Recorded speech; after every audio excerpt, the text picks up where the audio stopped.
Hello friends, welcome back. मैं हूं सोनांशु और आज हम लोग पढ़ने वाले हैं मॉडल टेस्ट पेपर 2 का पार्ट 2 जो कि है सेक्शन बी। इससे पहले वाले वीडियो में हमने सेक्शन ए कवर किया था, तो अगर आपने वो वीडियो नहीं देखी है तो आप ये वाली वीडियो के बाद जाके सेक्शन ए की भी प्रिपरेशन कर सकते हैं। जो लिंक है वो आपको डिस्क्रिप्शन में मिल जाएगा एज यूजुअल। और बाकी आपको तो मालूम ही है कि अब टेस्ट पेपर्स क्यों सॉल्व करने हैं और उनके क्या बेनिफिट्स हैं। तो चलिए शुरू करते हैं हमारा मॉडल टेस्ट पेपर 2 2020-2021 के लिए जो है part 2, that is section B. ठीक है, चलिए। तो फ्रेंड्स, जैसे हमें पहले से मालूम है कि जो हमारा सेक्शन बी होता है उसमें जितने भी क्वेश्चंस हैं वो 2 मार्क क्वेश्चंस रहते हैं। पर अभी तक हमने ये अप्रोच फॉलो की है कि हम उन टॉपिक्स को, क्योंकि वो इंपॉर्टेंट टॉपिक्स हैं, उन्हें थोड़ा और डिटेल में पढ़ेंगे ताकि अगर वो 4 मार्क्स में भी पूछे जाएं तो आप इजीली उन्हें आंसर कर पाएं। तो हम यहाँ पे इस वीडियो में भी वही अप्रोच अपनाने वाले हैं और हम उन टॉपिक्स को अच्छे से देखने वाले हैं। तो चलिए, उसी के साथ हमारा जो आज का पहला क्वेश्चन है वो है, write the role of IT, that is information technology, in the field of education. Education की फील्ड के अंदर जो हमारा IT है वो क्या रोल प्ले करता है उसके बारे में बताना है। तो चलिए एक क्लिप देख लेते हैं। चलिए आगे बढ़ते हैं। तो हम हमारा अगला स्कोप का जो सेक्टर है वो देखेंगे हमारी IT के अंदर, जो कि है हमारा एजुकेशन। तो एप्लीकेशन एरिया इज एजुकेशन। तो देखते हैं पहला point, computers are used for both teaching and learning process. ये तो खैर कहने की ज़रूरत ही नहीं है। जो हम कंप्यूटर्स है आज हम सब जानते हैं कि वो हम पढ़ाने के भी यूज़ में लाते हैं और पढ़ने के भी यूज़ में लाते हैं। आपने अपने स्कूल्स में, आजकल तो सभी स्कूल्स में जो है प्रोजेक्टर्स लगा दिए गए हैं, तो आपने देखा ही होगा कि कैसे जो आपकी टीचर्स हैं वो उन प्रोजेक्टर्स का, उन कंप्यूटर्स का यूज़ कर रहे हैं आपको पढ़ाने के अंदर, और कैसे आप भी कंप्यूटर्स का यूज़ करते हैं पढ़ने के लिए। जैसे कि अभी आप ये वीडियो देख रहे हैं, तो आप अपने आईटी के दौरान ही अपनी आईटी को यूज़ करते हुए, इंफॉर्मेशन टेक्नोलॉजी को यूज़ करते, कंप्यूटर के थ्रू, मोबाइल फ़ोन के थ्रू, किसी इलेक्ट्रॉनिक डिवाइस के थ्रू ये वीडियो देख रहे हैं। उसके बाद देखते हैं, students can access free online library, pre recorded lectures online to understand concepts more effectively. तो वही चीज़ है, जैसे ये एक लेक्चर है, ये प्री रिकॉर्डेड है, पहले रिकॉर्ड किया गया है, और आप इसको किस तरीके से ऑनलाइन देख रहे हैं ताकि आप आईटी के बारे में समझ सकें, अपने कॉन्सेप्ट्स को और क्लियर कर सकें।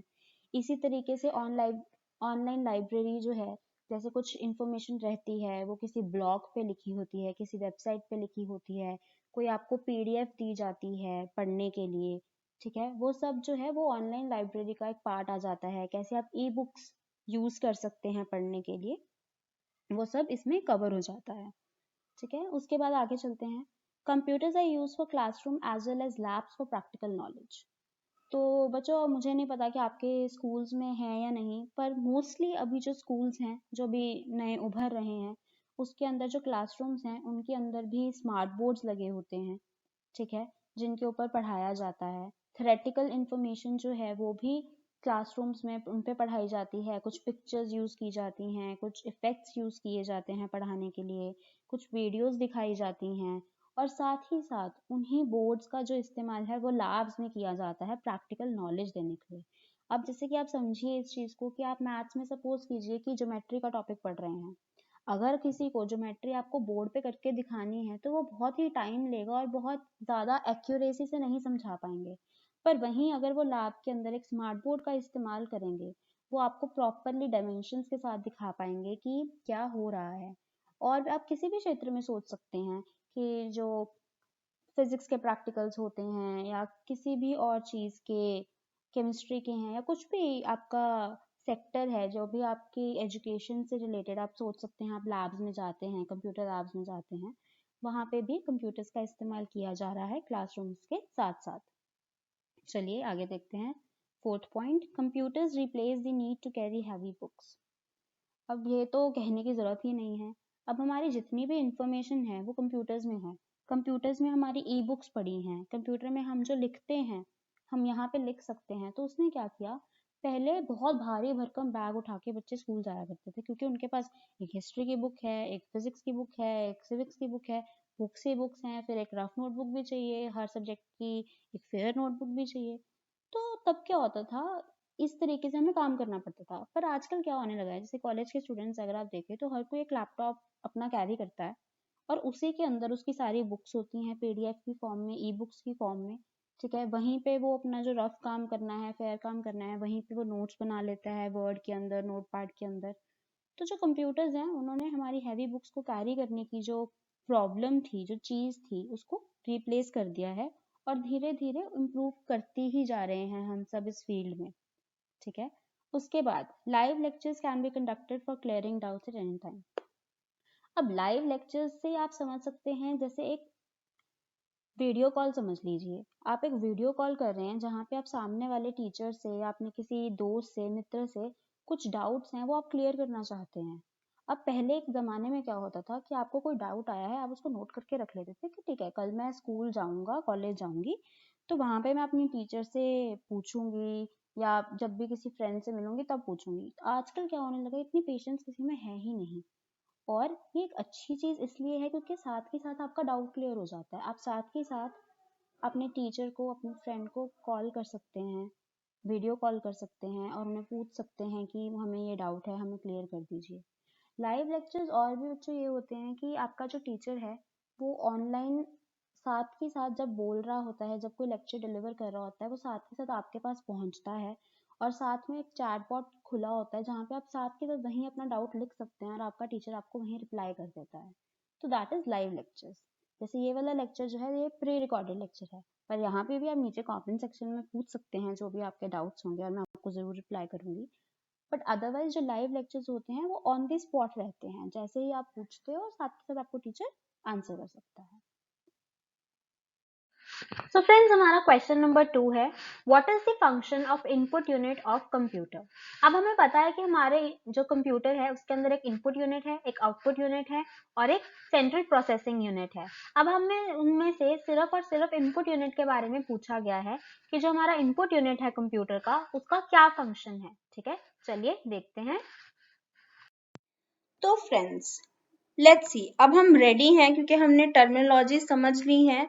अब हम तैयार हैं वर्किंग ऑफ कंप्यूटर सिस्टम को देखने के लिए और समझने के लिए। तो हमारे 3 कंपोनेंट होते हैं वर्किंग ऑफ कंप्यूटर सिस्टम के अंदर। पहला है इनपुट डिवाइसेस, दूसरा है सीपीयू सेंट्रल प्रोसेसिंग यूनिट, जो मैंने आपको भी बताया था कि कंप्यूटर का प्रोसेसिंग यूनिट होता है जो है सीपीयू, जिसकी फुल फॉर्म है सेंट्रल प्रोसेसिंग यूनिट। और तीसरा जो हमारा कंपोनेंट है वो है आउटपुट डिवाइसेस। ये मेरी सबसे फेवरेट स्लाइड है क्योंकि इसके अंदर बहुत सारी इंफॉर्मेशन है जो मैं भी आपको बताने वाली हूँ। चलिए एक करके देखते हैं।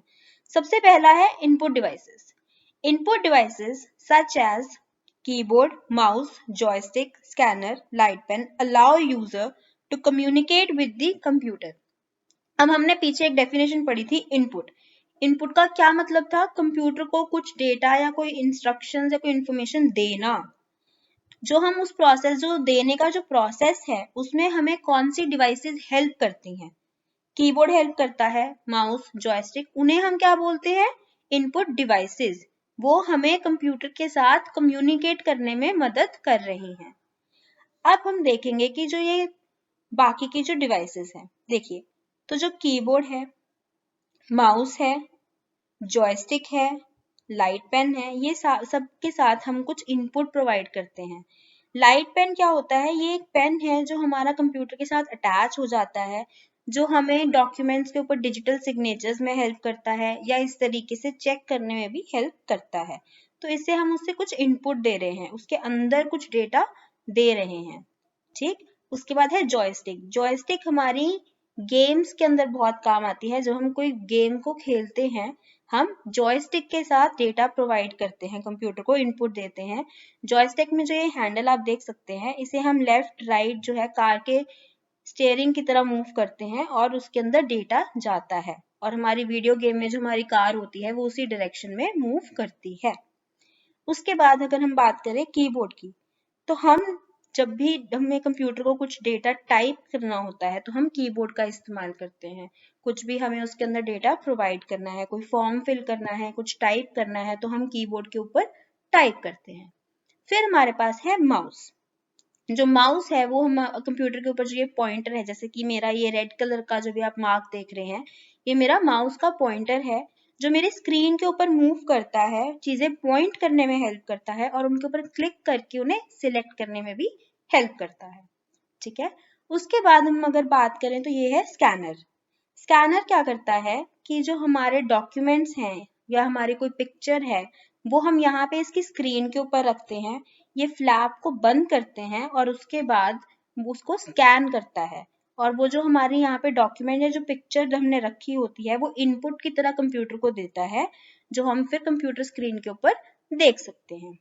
नेक्स्ट हमारा ये है रिमोट कंट्रोल, जो हम अक्सर घरों में हमारे पास रहता है जब हम वीडियो गेम्स खेलते हैं, तो किस तरीके से हम अपनी कार्स को या हमारी गेम को कंट्रोल कर रहे हैं, जो पर्सन है हमारे वीडियो गेम के अंदर वो कैसे मूव करेगा, जो उसका रिमोट होता है, कंट्रोल रिमोट है, वो एक इनपुट डिवाइस है। अगली हमारा अगर मैं एग्जांपल लूं तो है माइक। जो भी हम बोलते हैं वो कंप्यूटर के अंदर इनपुट की तरह जा रहा है इस माइक के थ्रू। तो बहुत सारी और भी इनपुट डिवाइसेस हैं, पर ये कुछ ऐसी हैं जो मैंने एग्जाम्पल के लिए आपके लिए ली हैं। तो आप और भी बहुत सारी एग्जाम्पल्स हैं जो आप खुद से सोच सकते हैं, बल्कि जरूर सोचिए और आप देखिए कि किस तरीके से वो इनपुट जा रही है। नेक्स्ट हमारा है CPU, central processing unit. CPU carries out program instructions. CPU processes data taken from storage devices such as hard disk, pen drive, CD-ROM. तो जो हमारा दूसरा कंपोनेंट है CPU, सेंट्रल प्रोसेसिंग यूनिट, ये क्या काम करता है? आपने अक्सर देखा होगा जो CPU है वो कुछ इस तरीके की शेप में होता है। बहुत से अलग अलग होते हैं, हर मॉडल पे डिपेंड करते हैं, पर वो एक इस तरीके का शेप लेता है जिसे हम ब्रेन ऑफ कंप्यूटर बोलते हैं, जिसके बारे में हम आगे बात भी करेंगे।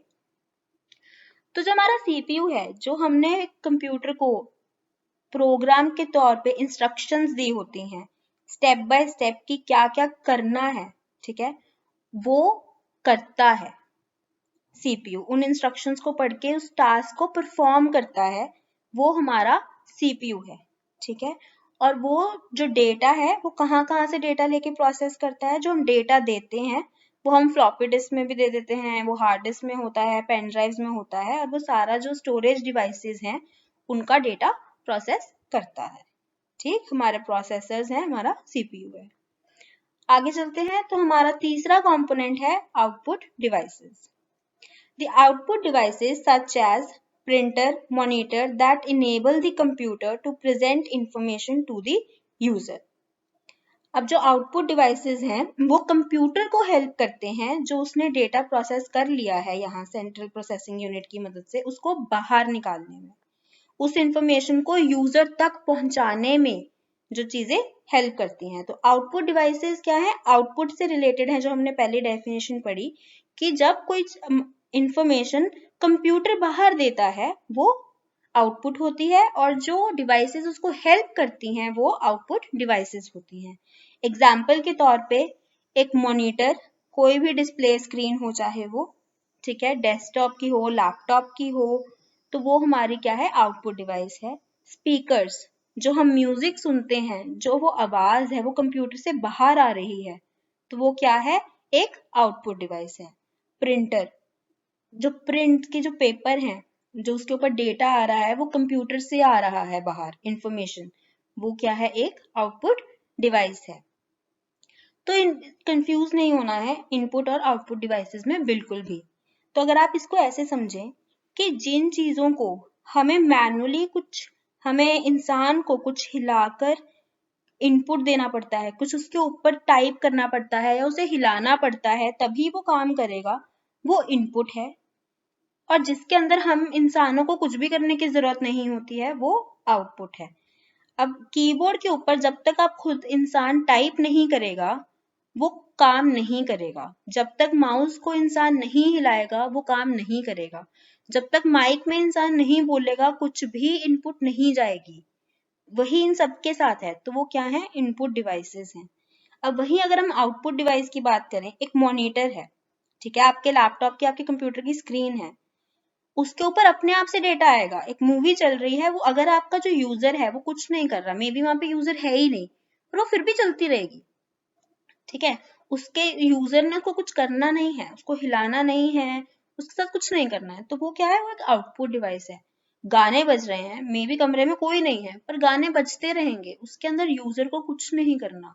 वहीं पे प्रिंट्स जो है हमने कमांड देके छोड़ रखी है, वो निकलते रहेंगे, हमें कुछ नहीं करना। तो वो ये सारी क्या है, आउटपुट डिवाइसेस है। ठीक है, तो हम इन सभी के ऊपर एक एक करके थोड़ा और डिटेल में देखेंगे कि वो कैसे फंक्शन करती हैं। चलिए आगे देखते हैं। चलिए, तो वर्किंग ऑफ कंप्यूटर सिस्टम में जो हमारा पहला कंपोनेंट है जो कि है इनपुट डिवाइसेस, उसे थोड़ा और डिटेल में देखते हैं। Instructions are send to CPU through input devices. जो हमारी इंस्ट्रक्शंस हैं वो इनपुट डिवाइसेस के थ्रू इनपुट बनके हमारे सीपीयू तक पहुंचाई जाती हैं। Some of the input devices are trackball, scanner, digital camera, joystick, microphone, digital pen, keyboard, etc. तो यहाँ पे हमने कुछ एग्जांपल्स दी हैं जो हम पिछली स्लाइड में भी बहुत सारी कवर करके आए हैं। तो इसमें कुछ और हैं जो ऐड मैंने की हैं यहाँ पे, जैसे कि है ट्रैकबॉल है, एक डिजिटल कैमरा है, ठीक है, माइक और माइक्रोफोन तो सेम ही है ऑलमोस्ट।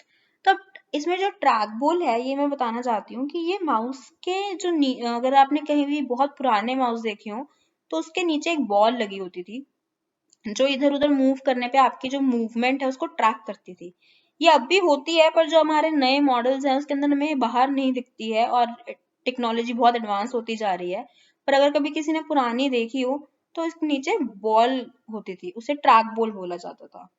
ठीक है, चलिए, डेटा और programs are entered into the computer system through these devices. तो जो ये डिवाइसेस हैं ये हमें डेटा और जो इंस्ट्रक्शंस, जो हमारे प्रोग्राम कोड हैं वो एंटर करने में कंप्यूटर के अंदर इनपुट देने में मदद करती हैं।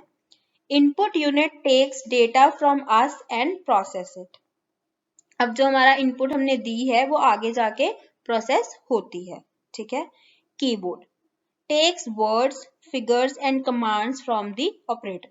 जैसे हमने पहले भी सारे डिस्कस किए थे, तो जो हमारा कीबोर्ड है, ठीक है, अगर आपको कभी कोई एक नंबर के क्वेश्चन में पूछ ले तो जो हमारा कीबोर्ड है वो वर्ड्स लेता है हमसे, ABCD, फिगर्स लेता है कुछ 2 3 4, ठीक है, कुछ कमांड है या कुछ भी ऑपरेटर है कि एडिशन करो, सब्ट्रैक्शन करो, जो हम टाइप करते हैं वो कीबोर्ड के ऊपर करते हैं।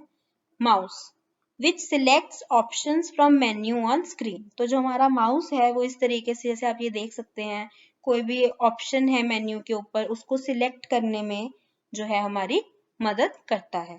ठीक, चलिए, सो फ्रेंड्स, हमारे पास क्वेश्चन नंबर 3 है, what do you mean bye hardware, name it's components. अब जो ये क्वेश्चन है ये 2 पार्ट्स में पूछा गया है। एक ही क्वेश्चन के अंदर आपको 2 क्वेश्चन पूछ लिए गए हैं। पहले तो वो आपसे पूछ रहा है कि हार्डवेयर क्या है, उसका मतलब क्या है, what do you mean bye hardware, और उसी के साथ साथ वो आपसे ये भी पूछ रहे हैं कि उसके कंपोनेंट्स के नाम बताइए। ठीक है, तो इसमें 2 पार्ट्स हैं क्वेश्चन में, तो चलिए देख लेते हैं ये भी।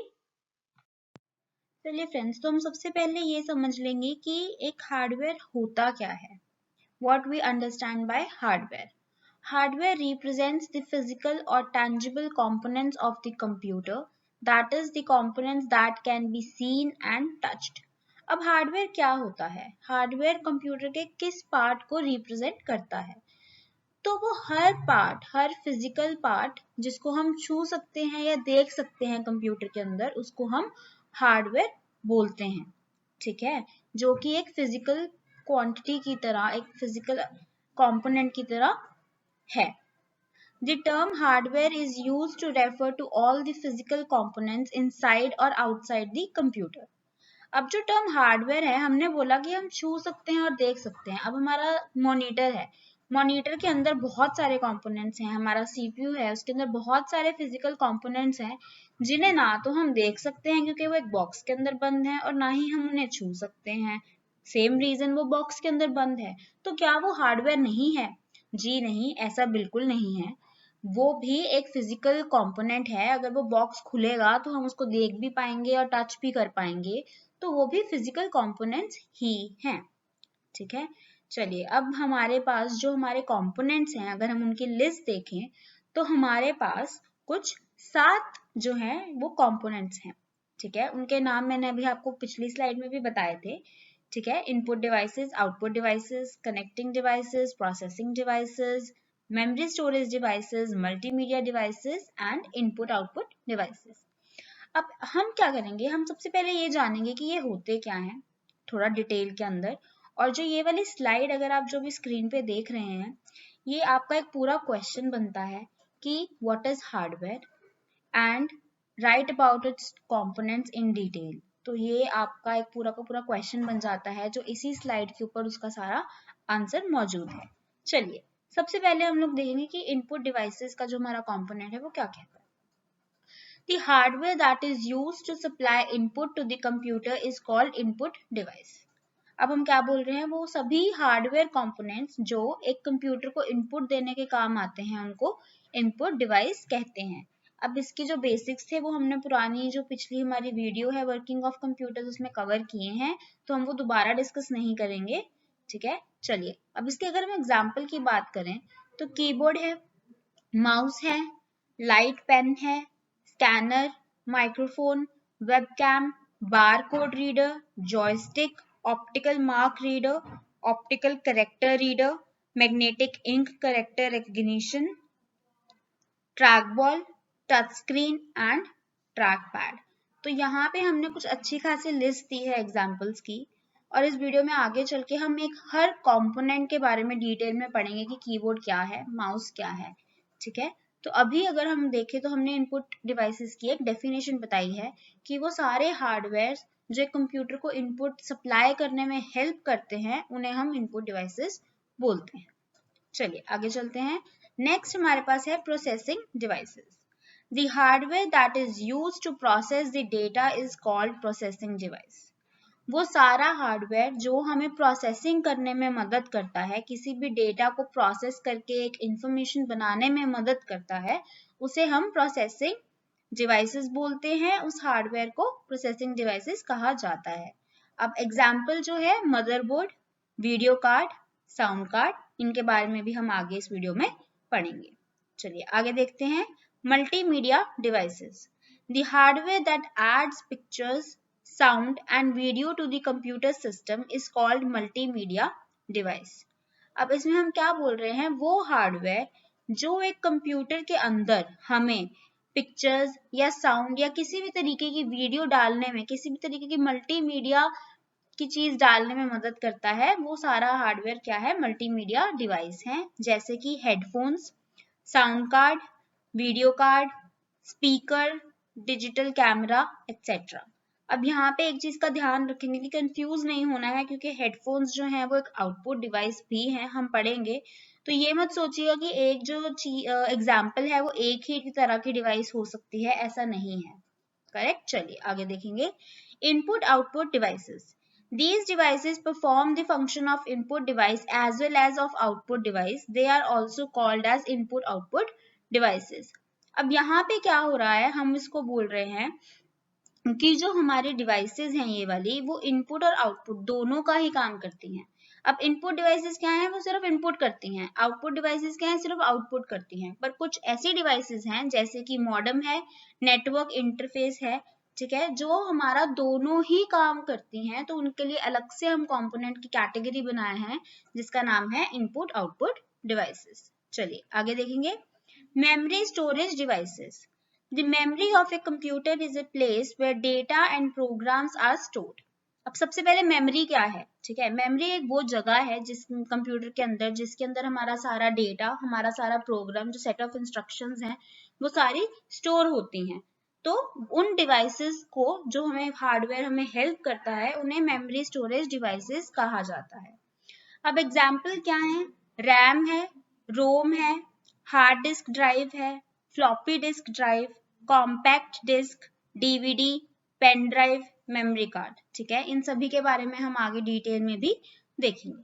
चलिए नेक्स्ट पे चलते हैं। तो नेक्स्ट हमारी है connecting devices. The task of linking different hardware with one another is performed by connecting devices. अब हमारी कनेक्टिंग डिवाइसेस क्या है, वो सारा हार्डवेयर जो हमारे एक हार्डवेयर को, एक कंपोनेंट को दूसरे कंपोनेंट के साथ जोड़ने में हमें मदद करता है, उसे हम कनेक्टिंग डिवाइसेस बोलते हैं।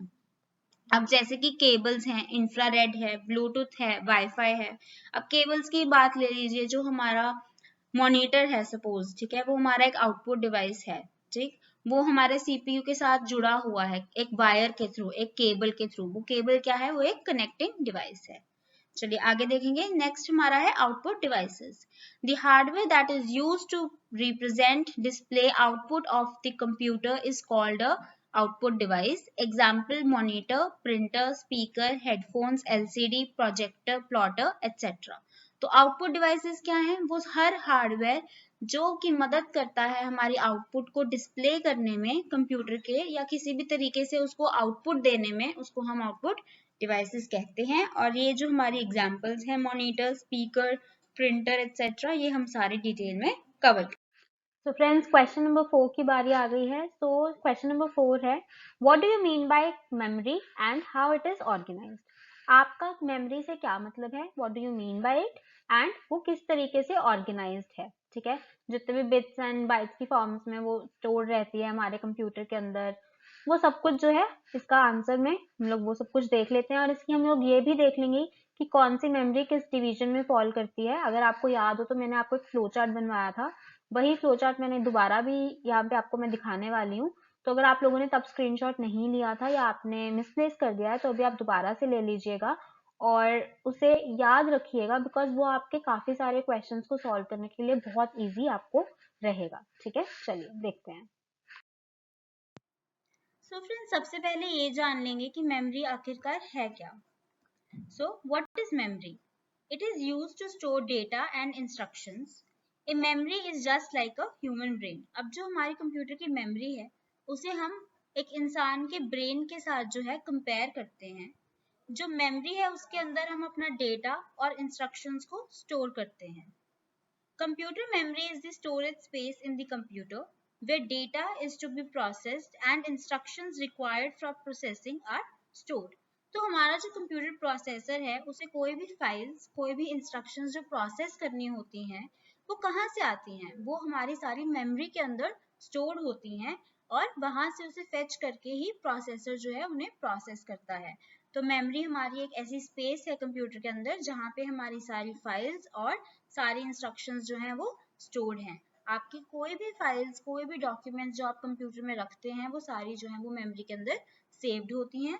जैसे सारी की सारी इंफॉर्मेशन एक ह्यूमन के अंदर, उसकी ब्रेन के अंदर जो है सेव्ड होती है। चलिए आगे देखते हैं। फ्रेंड्स, जो ये वाली स्लाइड है ये काफ़ी इम्पॉर्टेंट है, तो मैं आप सबसे यही कहना चाहूँगी कि प्लीज़ थोड़ा कॉन्सेंट्रेट करें इसके ऊपर। ये एक ओवरऑल चार्ट है इस पूरे चैप्टर का जो हम कवर करने वाले हैं और किस तरह से जो हमारी मेमोरी है वो डिस्ट्रीब्यूटेड है। तो सबसे पहले जो हमारी मेमोरी है वो दो पार्ट्स के अंदर डिवाइडेड है। एक है प्राइमरी मेमोरी और एक है सेकेंडरी मेमोरी। अब जैसे कि मैंने आपको बताया कि जो एक प्रोसेसर है, जब उसे कोई भी प्रोसेस को प्रोसेस करना होता है, उसके लिए जो सारा हमारा डॉक्यूमेंट, जो हमारे इंस्ट्रक्शंस या कुछ भी जो डेटा है वो कहाँ से आता है, वो एक मेमोरी से आता है। अब वो कौन सी मेमोरी से आता है, तो इसे इजीली याद रखने का मतलब देखिए कि जो प्राइमरी मेमोरी है, प्राइमरी का मतलब है जो पहले आता है, सेकेंडरी का मतलब है जो बाद में आता है, करेक्ट। तो जो हमारी प्राइमरी मेमोरी है, प्रोसेसर के साथ डायरेक्टली कम्युनिकेट करती है, मतलब कि प्रोसेसर के साथ जो है आराम से एक की तरफ से प्रोसेस कर सकती है, कम्युनिकेट कर सकती है। तो हमारा प्रोसेसर जो डॉक्यूमेंट्स है, जो इंस्ट्रक्शंस हैं, वो प्राइमरी मेमोरी से लेता है और जो प्राइमरी मेमोरी है वो सेकेंडरी मेमोरी के साथ कनेक्टेड है। तो जो प्राइमरी मेमोरी है वो जो डॉक्यूमेंट्स है वो सेकेंडरी मेमोरी से लेती है।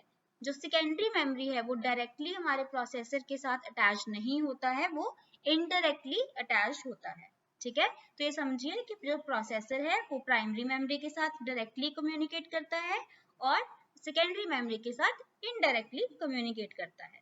चलिए अब हम देखेंगे कि जो हमारा प्राइमरी मेमोरी है वो किस तरीके से आगे डिवाइडेड है। हमारा प्राइमरी मेमोरी आगे दो पोर्शंस में डिवाइड होता है। एक पोर्शन है कैश मेमोरी और जो दूसरा पोर्शन है वो है मेन मेमोरी। अब ये क्या होते हैं ये हम डिटेल में आगे इस वीडियो में पढ़ेंगे, पर अभी के लिए हम जस्ट उन्हें क्लासिफाई करेंगे। चलिए मेन मेमोरी के आगे क्लासिफिकेशंस देखेंगे। मेन मेमोरी आगे दो पार्ट्स में डिवाइड होती है। एक है रैम और एक है रोम। अब जो रैम है वो आगे दो प्रकार की होती है, S RAM and D RAM. अब एस रैम क्या है, स्टैटिक रैंडम एक्सेस मेमोरी, और डी रैम क्या है, डायनामिक रैंडम एक्सेस मेमोरी। ये इनकी फुल फॉर्म्स है, इनके बारे में हम आगे डिटेल में कवर करेंगे। और जो हमारा रोम है वो हमारे आगे तीन टाइप्स में डिवाइडेड है, वो है पीरोम, ईपीरोम एंड ईईपीरोम, जिसे हम ई2 प्रोम भी बोल देते हैं। तो जो रोम है वो क्या है, रीड ओनली मेमोरी है, ये प्रोग्रामेबल रीड ओनली मेमोरी है, erasable programmable read only memory, electrically erasable programmable read only memory. ये सारी इनकी फुल फॉर्म्स हैं, ये आप अभी नोट कर लीजिए, या जैसे जैसे हम वीडियो में आगे बढ़ते जाएंगे वहां पे भी ये सारी जो फुल फॉर्म्स हैं मैं आपको दोबारा बताऊंगी। तो ये हमारी सारी क्लासिफिकेशन है प्राइमरी मेमोरी की। हमारी प्राइमरी मेमोरी इन पार्ट्स के अंदर इस तरीके से क्लासिफाइड है, और इसके ऊपर बहुत सारे क्वेश्चंस आएंगे, तो ये चीज आप प्लीज ध्यान से समझते रहिए साथ साथ। और अगर आपको लगता है कि आपने कुछ मिस कर दिया है तो आप वीडियो रिवाइंड करके दोबारा वो पार्ट जरूर सुन लीजिए। चलिए अब हम देखेंगे कि कैसे हमारी जो है सेकेंडरी मेमोरी डिवाइडेड है। जो सेकेंडरी मेमोरी है उसके चार पार्ट्स हैं। एम डिस्क, ये कुछ नहीं है, इसे बोलते हैं magnetic disk, optical disk, flash memory, M tape. M tape क्या है, मैग्नेटिक टेप। चलिए इसकी आगे क्लासिफिकेशंस देखेंगे। जो मैग्नेटिक डिस्क है उसके अंदर एचडीडी हार्ड डिस्क ड्राइव आती है, एफडीडी फ्लॉपी डिस्क ड्राइव आती है। ऑप्टिकल डिस्क के अंदर हमारे पास सीडी है, डीवीडी है, बीआरडी है और एचबीडी है, और ये उनके स्पेसिफिकेशंस लिखी हैं कि वो कहाँ तक जो है रेंज करती हैं उनकी स्पेस के अंदर, ठीक है। उसके बाद फ्लैश मेमोरी देखेंगे। फ्लैश मेमोरी के अंदर हमारे पास है memory card and then we have pen drive. M tape की आगे क्लासिफिकेशंस नहीं होती हैं, ठीक है। तो ये हमारा एक चार्ट है जो कि पूरा ये डिफाइन करता है कि प्राइमरी मेमोरी में क्या आता है और सेकेंडरी मेमोरी में क्या आता है।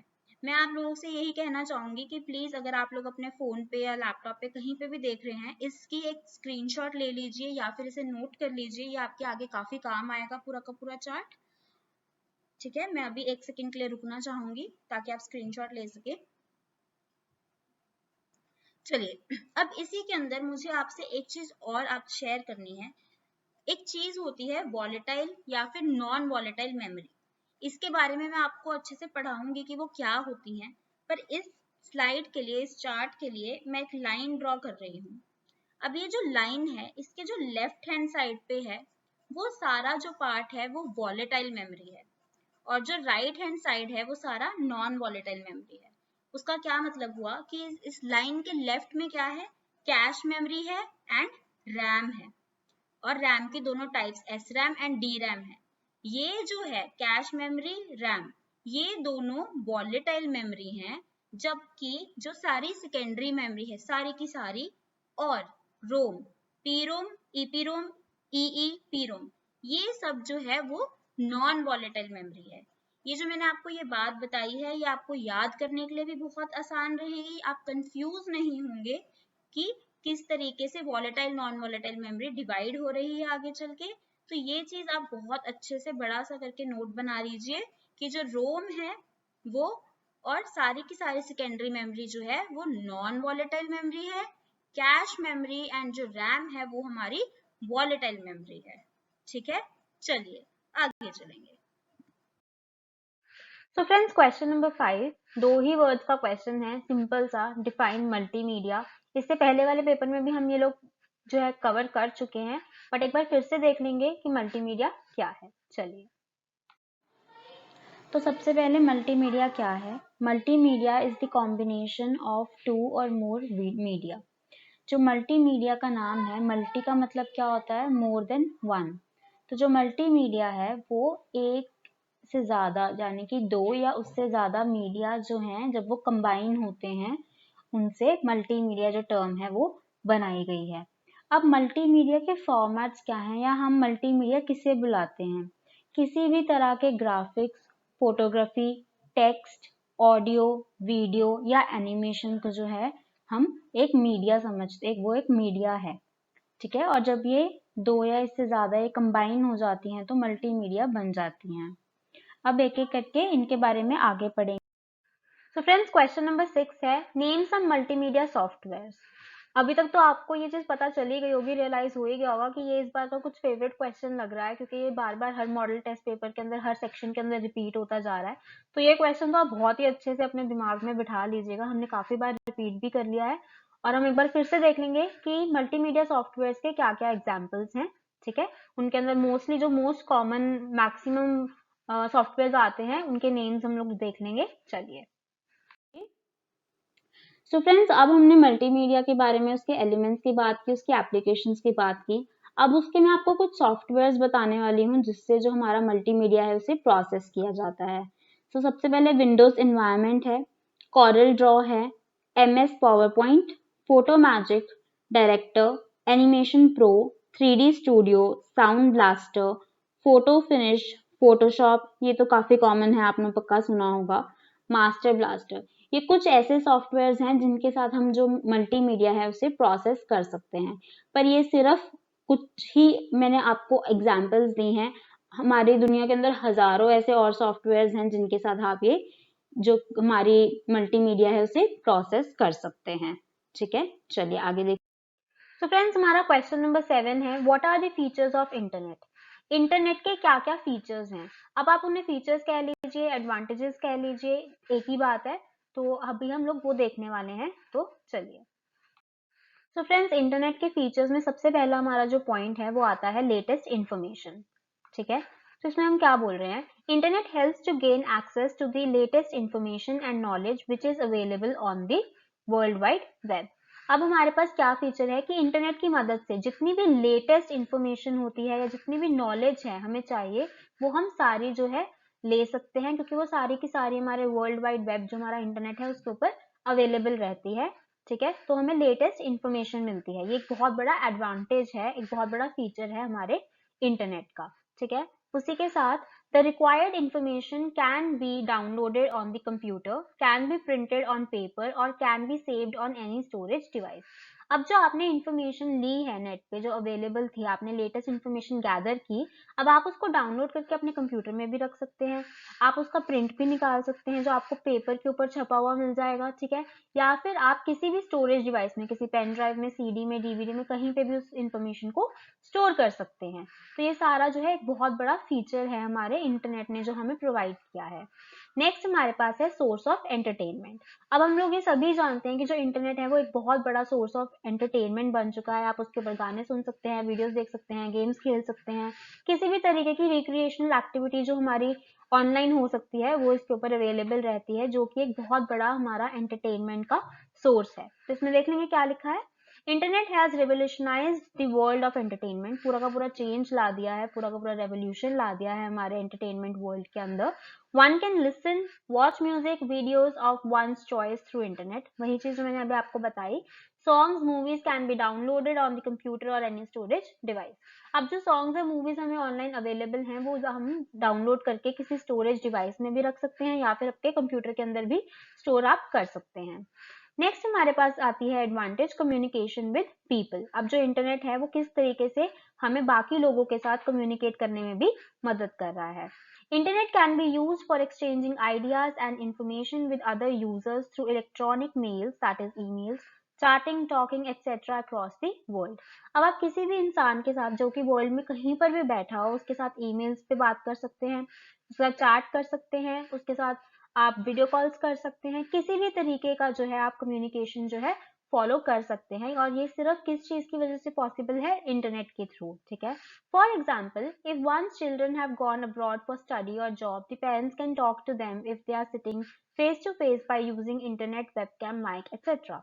अब इन्होंने क्या एग्जाम्पल दिया है कि सपोज कीजिए कि आपके पेरेंट्स यहीं पंजाब में हैं और आप कहीं बाहर कनाडा या कहीं चले जाते हैं जॉब के लिए, फर्दर स्टडीज के लिए, तो आप अपने पेरेंट्स के साथ एक वेब कैमरा, एक लैपटॉप और अपना माइक जो है उसकी मदद से बहुत इजीली कम्युनिकेट कर सकते हैं इंटरनेट की वजह से। तो एक एग्जाम्पल है जहाँ पे उन्होंने दिखाया है कि कैसे हमारा जो इंटरनेट है वो हमें बाकी लोगों के साथ कम्युनिकेट करने में मदद करता है।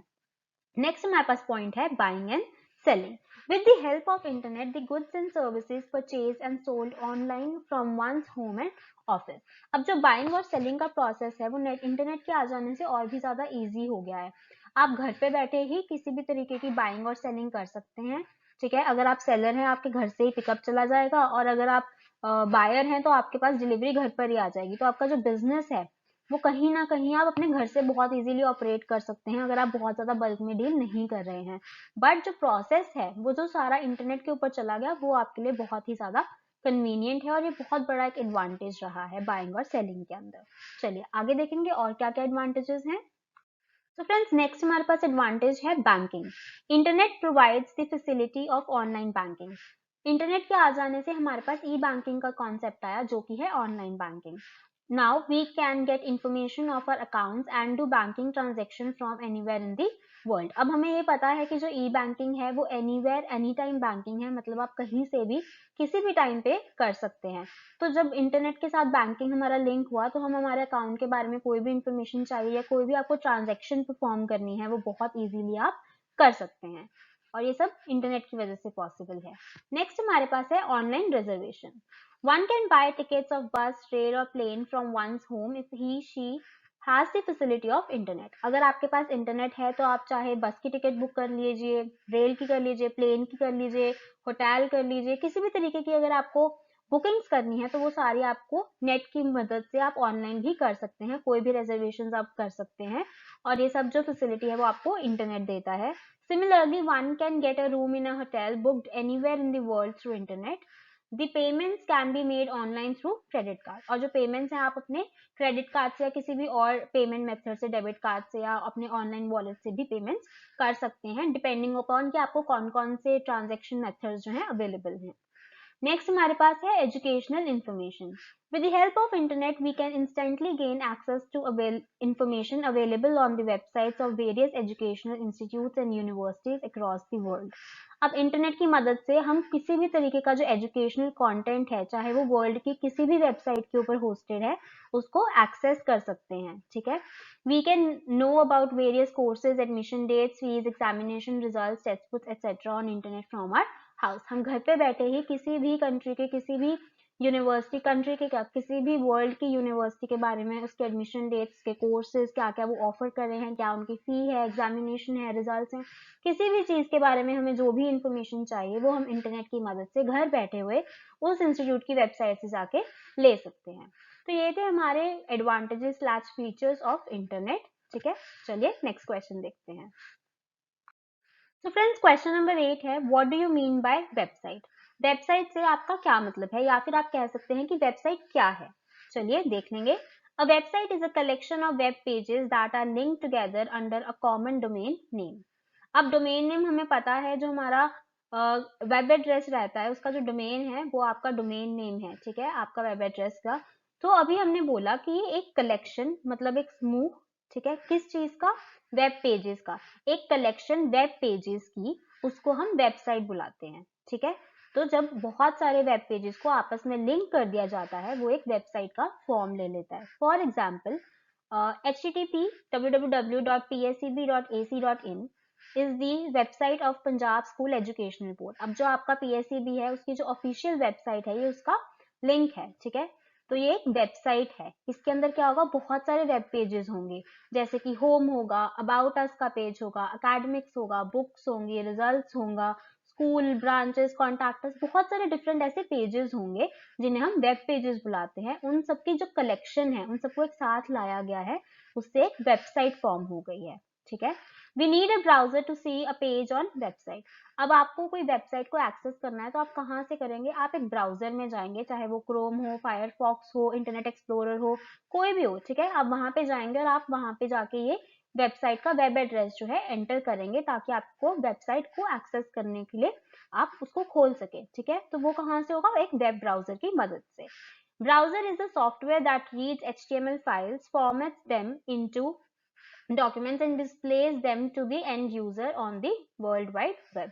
ब्राउजर क्या करता है, उन्हीं सारी HTML फाइल्स को रीड करता है और इस तरीके से डिस्प्ले करता है ताकि एंड यूजर जो है वो इंफॉर्मेशन को ग्रैब कर सके। ठीक है, चलिए आगे देखेंगे। सो फ्रेंड्स, हमारे पास है question number 9, what are various types of e commerce. ठीक है, इसमें हमसे पूछा गया है कि टाइप्स क्या है ई कॉमर्स की, बहुत सारी जो हमने टाइप्स पढ़ी थी। तो अभी हम वो सारी टाइप्स एक बार दोबारा से देख लेंगे और थोड़ा सा उनके बारे में ब्रीफ में डिटेल भी देख लेंगे, बिकॉज कोई ना कोई आपको ई कॉमर्स के टाइप के बारे में डिटेल में पूछा जाना बहुत ही नॉर्मल सी बात है, काफी इंपॉर्टेंट टॉपिक रहता है। चलिए देखते हैं। चलिए, तो फ्रेंड्स ये हैं हमारे कुछ basic models.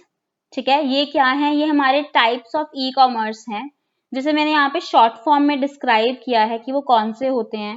Like we have B2B, जो कि है business to business, B2C which means business to consumer, B2G which means business to government, C2B consumer to business, C2C consumer to consumer, P2P peer to peer, G2B government to business, G2C government to consumer, G2G government to government.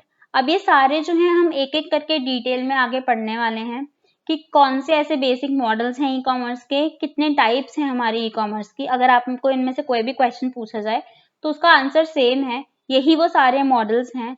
अब इसके अंदर आप कुछ skip नहीं कर सकते कि आपने सोचा चलो ठीक है कोई 2 या 4 मॉडल्स पढ़ लेता हूँ, क्योंकि आपको क्वेश्चन सीधा ये भी पूछा जा सकता है कि B2B जो बेसिक हमारा मॉडल है ई कॉमर्स का उसको एक्सप्लेन करें।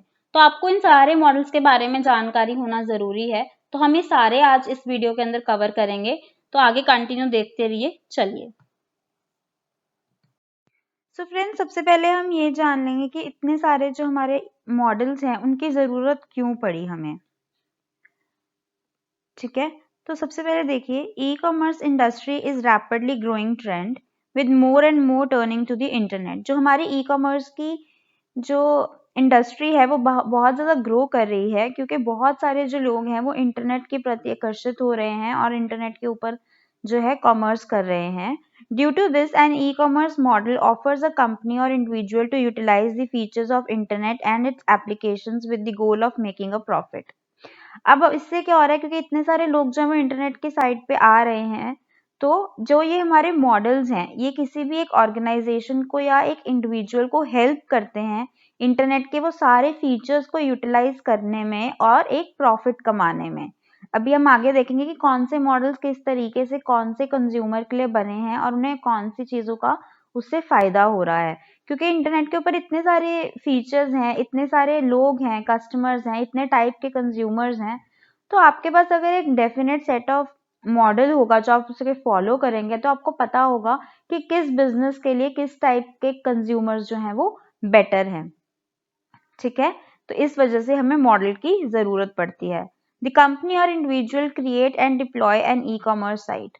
चाहे आप एक कंपनी है या फिर आप एक इंडिविजुअल, एक अलोन जो है व्यक्ति हैं जिनका जो बिजनेस है, आप क्या करते हैं, आप एक ई कॉमर्स साइट जो है वो क्रिएट करके डालते हैं नेट के ऊपर, या फिर आप जो ऑलरेडी बनी हुई साइट्स होती हैं जैसे अमेजोन होती हैं उसके साथ आप कोलैबोरेट करते हैं, वहां पे आप साइन अप करते हैं और वहां पे आप एक सेलर बन जाते हैं। कहने का मतलब ये है कि आप किसी तरीके से अपनी जो कॉमर्स है उसको नेट के ऊपर डालते हैं। To establish e commerce website, company और individual identify the e commerce model to follow.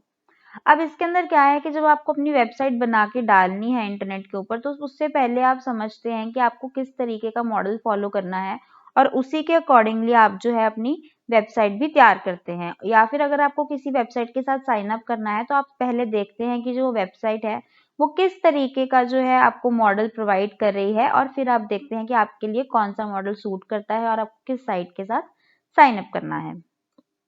चलिए, तो हमारा सबसे पहले जो है वो है बिजनेस टू कंज्यूमर।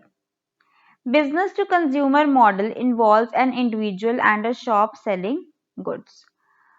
अब जो एक B2C है, जैसे उसका नाम है बिजनेस टू कंज्यूमर, एक बिजनेस जो है वो एक कंज्यूमर को सेल कर रहा है। इसके अंदर क्या होता है, कोई भी इंसान, इंडिविजुअल या फिर एक शॉप जो है वो गुड्स को बेचती है। In this model the business directly sells to the end consumers. इसके अंदर क्या है कि जो बिजनेस है वो डायरेक्टली एक कंज्यूमर को सेल करता है। As this media offers scope of 24 hours direct retail shopping and global reach। इस मॉडल के अंदर क्या होता है, क्योंकि आपका सारा जो सामान है वो नेट पे पड़ा है और सारे कंज्यूमर्स को 24 आवर्स के लिए डायरेक्टली जो है वो कभी भी ऑर्डर प्लेस कर सकते हैं। तो ये 24 आवर्स रिटेल शॉपिंग की ऑप्शन देता है। रिटेल क्या होता है? जहाँ पे एक बिजनेस एक कंज्यूमर को बेचता है, तो एक रिटेल शॉपिंग की ऑप्शन मिलती है, प्लस इसके अंदर ग्लोबल रीच है इंटरनेट होने की वजह से। It includes tangible products such as clothes, electronic gadgets, etc., and intangible products such as online banking, travel services, online options, stock trading, health, and real estate sites. अब इसके अंदर किस तरीके का जो है आप सामान जो है वो बेच सकते हैं। आप टैंजिबल और इंटैंजिबल दोनों ही तरीके का जो सामान है वो आप इसके ऊपर सेल कर सकते हैं। एग्जाम्पल के तौर पे लेंगे Rediff.com, one of the better known Indian businesses to consumer site, sells a wide range of products through its website. जो Rediff.com है वो भी एक B2C तरह का एक मॉडल जो है फॉलो करती है साइट, ठीक है, but does not stock any of the items at its premises. Orders with Rediffmail.com relate on various suppliers for being directly sent to the purchasers. अब इस साइट के ऊपर क्या हुआ है कि जो ये साइट है ये B2C मॉडल फॉलो करती है। जितना भी स्टॉक है या इन्वेंट्री है वो Rediff.com अपने पास नहीं रखती है। इसके ऊपर क्या है, बहुत सारे इसके सप्लायर्स हैं जिन्होंने Rediff.com के ऊपर साइन अप किया हुआ है, और जब भी कोई कंज्यूमर किसी भी प्रकार का कोई ऑर्डर प्लेस करता है तो जो सप्लायर है वो डायरेक्टली उस सामान को उस कंज्यूमर तक पहुंचाता है। तो इसके बीच में जो Rediff.com है वो कोई भी किसी भी तरीके की इन्वेंट्री अपने पास स्टोर नहीं करती। Operates from Mumbai, but its purchase through its website come from anywhere in the country or even abroad. अब क्या है कि जो ये वेबसाइट है इसका जो हेड ऑफिस है या जहां से भी इसको ऑपरेट किया जा रहा है वेबसाइट को वो तो मुंबई में है, पर जो भी आप इसके ऊपर सामान को बाय करते हैं या जो भी आप सामान ऑर्डर कर रहे हैं वो इंडिया के किसी भी पार्ट से आ रहा हो सकता है। इंडिया के वर्ल्ड के किसी भी पार्ट से जो है किसी भी कंट्री से वो सामान आपको सप्लायर जो है वो सेंड कर रहा है। हो सकता है कि जो सप्लायर है वो हमारे इंडिया में पंजाब से बिलोंग करता है, ठीक है, और जो वेबसाइट है वो मुंबई से ऑपरेट हो रही है। किसी ने लखनऊ से ऑर्डर प्लेस किया तो क्या होगा, जो सप्लायर पंजाब में बैठा है वो डायरेक्टली पंजाब से लखनऊ जो है आपका जो सामान है वो भेज देगा, ये होता है। तो इसके अंदर आपका जो सामान है वो मुंबई के ऊपर इकट्ठा इन्वेंट्री में स्टोर नहीं है, ठीक है। ये थी हमारी B2C की क्या होती है, और उसके साथ हमने एक एग्जाम्पल की। अगर आपको एग्जाम में कभी भी कोई मॉडल के बारे में पूछा जाता है और अगर आपको एग्जाम्पल पता है तो हमेशा से उसे मेंशन कर दीजिए, क्योंकि उससे क्या होगा, जो पेपर चेक कर रहा है जो एग्जामिनर है उसको पता चलेगा कि आपको एक्चुअली उसकी अंडरस्टैंडिंग है। और एग्जाम्पल से वैसे भी मॉडल्स को याद रखना बहुत आसान है और समझना भी काफी आसान हो जाता है। अब कुछ एडवांटेजेस हैं इस मॉडल की कि अगर हमें ये जो मॉडल है वो क्यों अपनाना चाहिए उसके बारे में देखेंगे। लोअर मार्केटिंग कॉस्ट, इसके अंदर जो आपकी मार्केटिंग की कॉस्ट है वो कम हो जाती है। अब आप खुद सोचिए, क्योंकि आपका बिजनेस से आप डायरेक्टली जो है वो कंज्यूमर को दे रहे हैं, बीच में किसी भी तरीके के मिडल मैन इन्वॉल्व नहीं है, ठीक है। तो जो मार्केट है वो डायरेक्टली आप कंज्यूमर के पास करेंगे, इंटरनेट के ऊपर करेंगे तो आपको फिजिकल फ्लायर्स नहीं बंटवाने जो कि आपको एक्सपेंसिव पड़ते हैं। इंटरनेट के ऊपर होने की वजह से आप अच्छे से उनकी रिपोर्ट्स को मैनेज कर सकते हैं।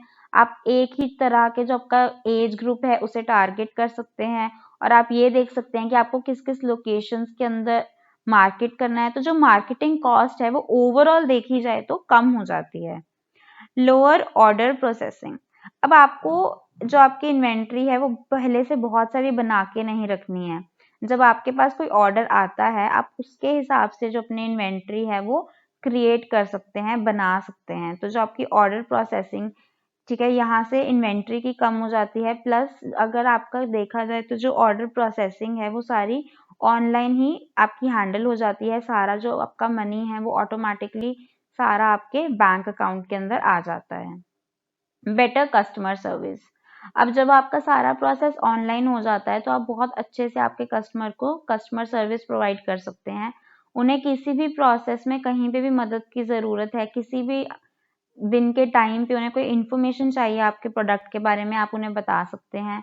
एक बार उन्होंने ऑर्डर प्लेस कर दिया तो आप उनका पूरा का पूरा ट्रैकिंग उन्हें दिखा सकते हैं कि उनकी जो प्रोडक्ट है वो इस टाइम पे कहाँ पे रीच हुई है।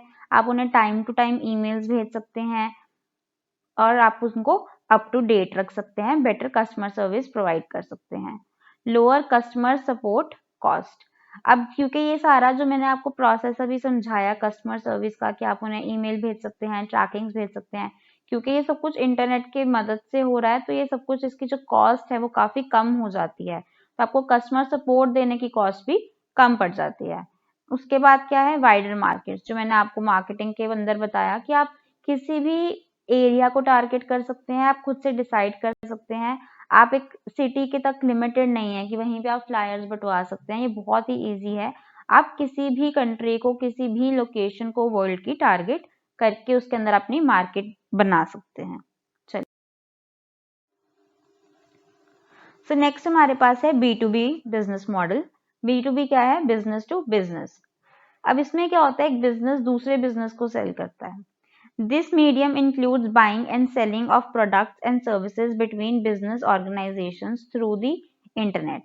वही चीज कि एक बिजनेस दूसरे बिजनेस को कुछ बेचता है नेट के ऊपर, और वहीं पे एक जो बिजनेस है वो खरीद रहा है। The turnover and profitability of some of these business to business sites are many times higher than the business to consumer sites।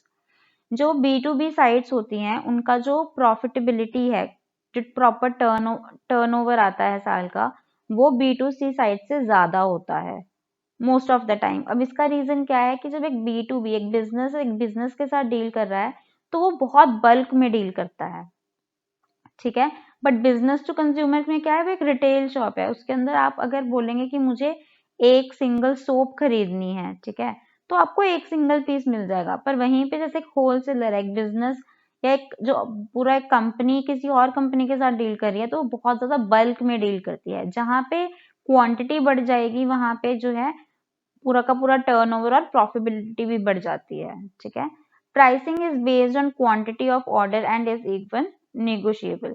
अब जो प्राइसिंग है वो क्वांटिटी के ऊपर होती है, कि हम बोलते हैं ना कि अगर तुम एक चीज खरीदोगे तो तुम्हें 10 रुपए की पड़ेगी, पर वहीं पे अगर तुम सेम चीज 5 क्वांटिटी ले लोगे तो जो तुम्हें हर चीज है वो 8 रुपए की पड़ जाएगी हर पीस, ठीक है। तो जो क्वांटिटी के ऊपर डिपेंड करता है कितनी प्राइस है, जितनी आप ज्यादा क्वांटिटी लेते हैं उतना आपको प्राइस में थोड़ी सी कटौती मिलती है, ठीक है। और वो हमेशा निगोशिएबल होती है। निगोशिएबल का क्या है कि एक कस्टमर ने जो आपको बेच रहा है उसने बोला कि मैं इसको 10 रुपए में बेचूंगा, पर आप आगे से मोल तोल करना स्टार्ट कर देते हैं कि नहीं मैं भाई 10 में नहीं लूंगा, मैं तो 9 में लूंगा, थोड़ा कम कीजिए, बार्गेन करते हैं, ठीक है, निगोशिएबल होती है। As an example, a wholesaler places an order from a company's website and after receiving the consignment, sells the end product to final customer who comes to buy the product at wholesale retail। अब इसका एक example क्या ले सकते हैं कि एक organisation है, ठीक है, एक कंपनी है, उसने अपनी एक वेबसाइट बना दी जिसके ऊपर सिर्फ वो बल्क का सामान बेचते हैं। तो अब एक जो रिटेल नॉर्मल कंज्यूमर है वो तो नहीं खरीदेगा, उसको एक चीज की इतनी सारी बल्क की क्या जरूरत है, पर एक होलसेलर खरीदेगा। तो एक होलसेलर उस वेबसाइट के ऊपर जाएगा और बहुत सारी क्वांटिटी जो है किसी भी प्रोडक्ट की खरीद लेगा। अब वो होलसेलर के पास सारा प्रोडक्ट आ गया, उसके बाद वो किसी भी कंज्यूमर को एक एक करके डिस्ट्रीब्यूट कर सकता है, ठीक है। अब इसकी एक और एग्जांपल लेंगे। Intel is one of such companies undertaking quite an amount of its business with other original equipment manufacturers through the internet। अब जो Intel कंपनी है जिसके अगर आप लैपटॉप देखें तो उसके अंदर जो प्रोसेसर्स यूज होते हैं वो काफी हद तक Intel के प्रोसेसर्स होते हैं, वो एक ऐसी ही B2B ऑर्गेनाइजेशन के अंदर काम कर रही है। Web provides not only 24-hour a day service showcase of their products but a quick way to reach the right people and company for information। ये वही चीज है जो हम अभी तक रिपीट करते आए हैं कि 24 आवर्स जो है वो अवेलेबल रहती है आपकी सारे प्रोडक्ट्स आपकी साइट के ऊपर, और आप बहुत जल्दी सही पर्सन तक अपनी इंफॉर्मेशन जो है वो पहुंचा सकते हैं। The main advantage of this model are, अब इस मॉडल के एडवांटेजेस क्या हैं? It can help corporate to quickly deliver the cost effective right product and services। जो कॉर्पोरेट है वो बहुत ही जल्दी सही प्रोडक्ट और सही जो सर्विसेज हैं वो डिलीवर कर सकते हैं और कॉस्ट इफेक्टिव तरीके से डिलीवर कर सकते हैं। It can efficiently maintain the movement of the supply chain. इसके अंदर क्या है कि जितनी भी आपकी सप्लाई चेन है वो बहुत स्मूथ रनिंग में आ जाती है, क्योंकि अगर आपका होलसेलर, जैसे अगर हम सोचे उसके पास सामान ही नहीं आएगा तो वो रिटेल शॉप पे कहाँ से देगा, करेक्ट। तो इसके अंदर जो सप्लाई चेन है वो बहुत स्मूथली हो जाती है। It encourages the companies to act as follows. अब क्योंकि ये B2B मॉडल फॉलो हो रहा है तो जो कंपनीज हैं उनके जो रोल्स हैं वो थोड़े से चेंज हो जाते हैं। वो बहुत तरीके से उनको अरेंजमेंट मिलती है कि किस तरीके से उन्हें बिहेव करना है या किस तरीके से उन्हें एक्ट करना है। तो वो एक B2B हब की तरह एक्ट करते हैं। It creates market in which buyers want to have information about different suppliers with whom they want to contact for their business purposes. अब इसमें क्या होता है कि एक होलसेलर है, ठीक है, जिसको कोई प्रोडक्ट बाय करना है। अब वो क्या करता है, वो डिफरेंट कंपनीज को ढूंढता है जिनसे वो बाय करना चाहता है, वो डिफरेंट सप्लायर्स को ढूंढता है। अब उनके बारे में जो इनकी इंफॉर्मेशन है कि किस तरीके से उन्हें कांटेक्ट किया जा सकता है वो हमें मिलती है। तो वो क्या किसके अंदर आ जाती है, B2B हब के अंदर। Next is service providers. These sites provide online services to do away with IT related problems. अब जो ये हमारी वेबसाइट्स हैं, ठीक है, ये हमारी और किस तरीके से हेल्प करती हैं ऑनलाइन सर्विसेज में। जो भी हमारी इंफॉर्मेशन टेक्नोलॉजी को लेकर जितने भी IT रिलेटेड प्रॉब्लम्स होती हैं उन्हें सॉल्व करती हैं। Intermediaries, these sites collect and sell data related to attitude of customers. अब इन साइट से हमें और क्या हेल्प होती है, ये एक इंटरमीडिएटरी की तरह भी जो है एक्ट करती हैं, जिसका क्या मतलब है कि ये हमें हमारे कस्टमर के बारे में जो है डेटा प्रोवाइड करती हैं कि वो किस तरीके का कस्टमर है, उसे कौन सी चीजें पसंद आती हैं और किस बजट में वो कस्टमर जो है खरीदना पसंद करता है, किस क्वांटिटी पे खरीदना पसंद करता है। तो इस तरीके की जितनी भी सारी इंफॉर्मेशन है वो हमारी इसके अंदर हमें मिल जाती है। चलिए, सो फ्रेंड्स नेक्स्ट हम पढ़ने वाले हैं business to government, that is B2G।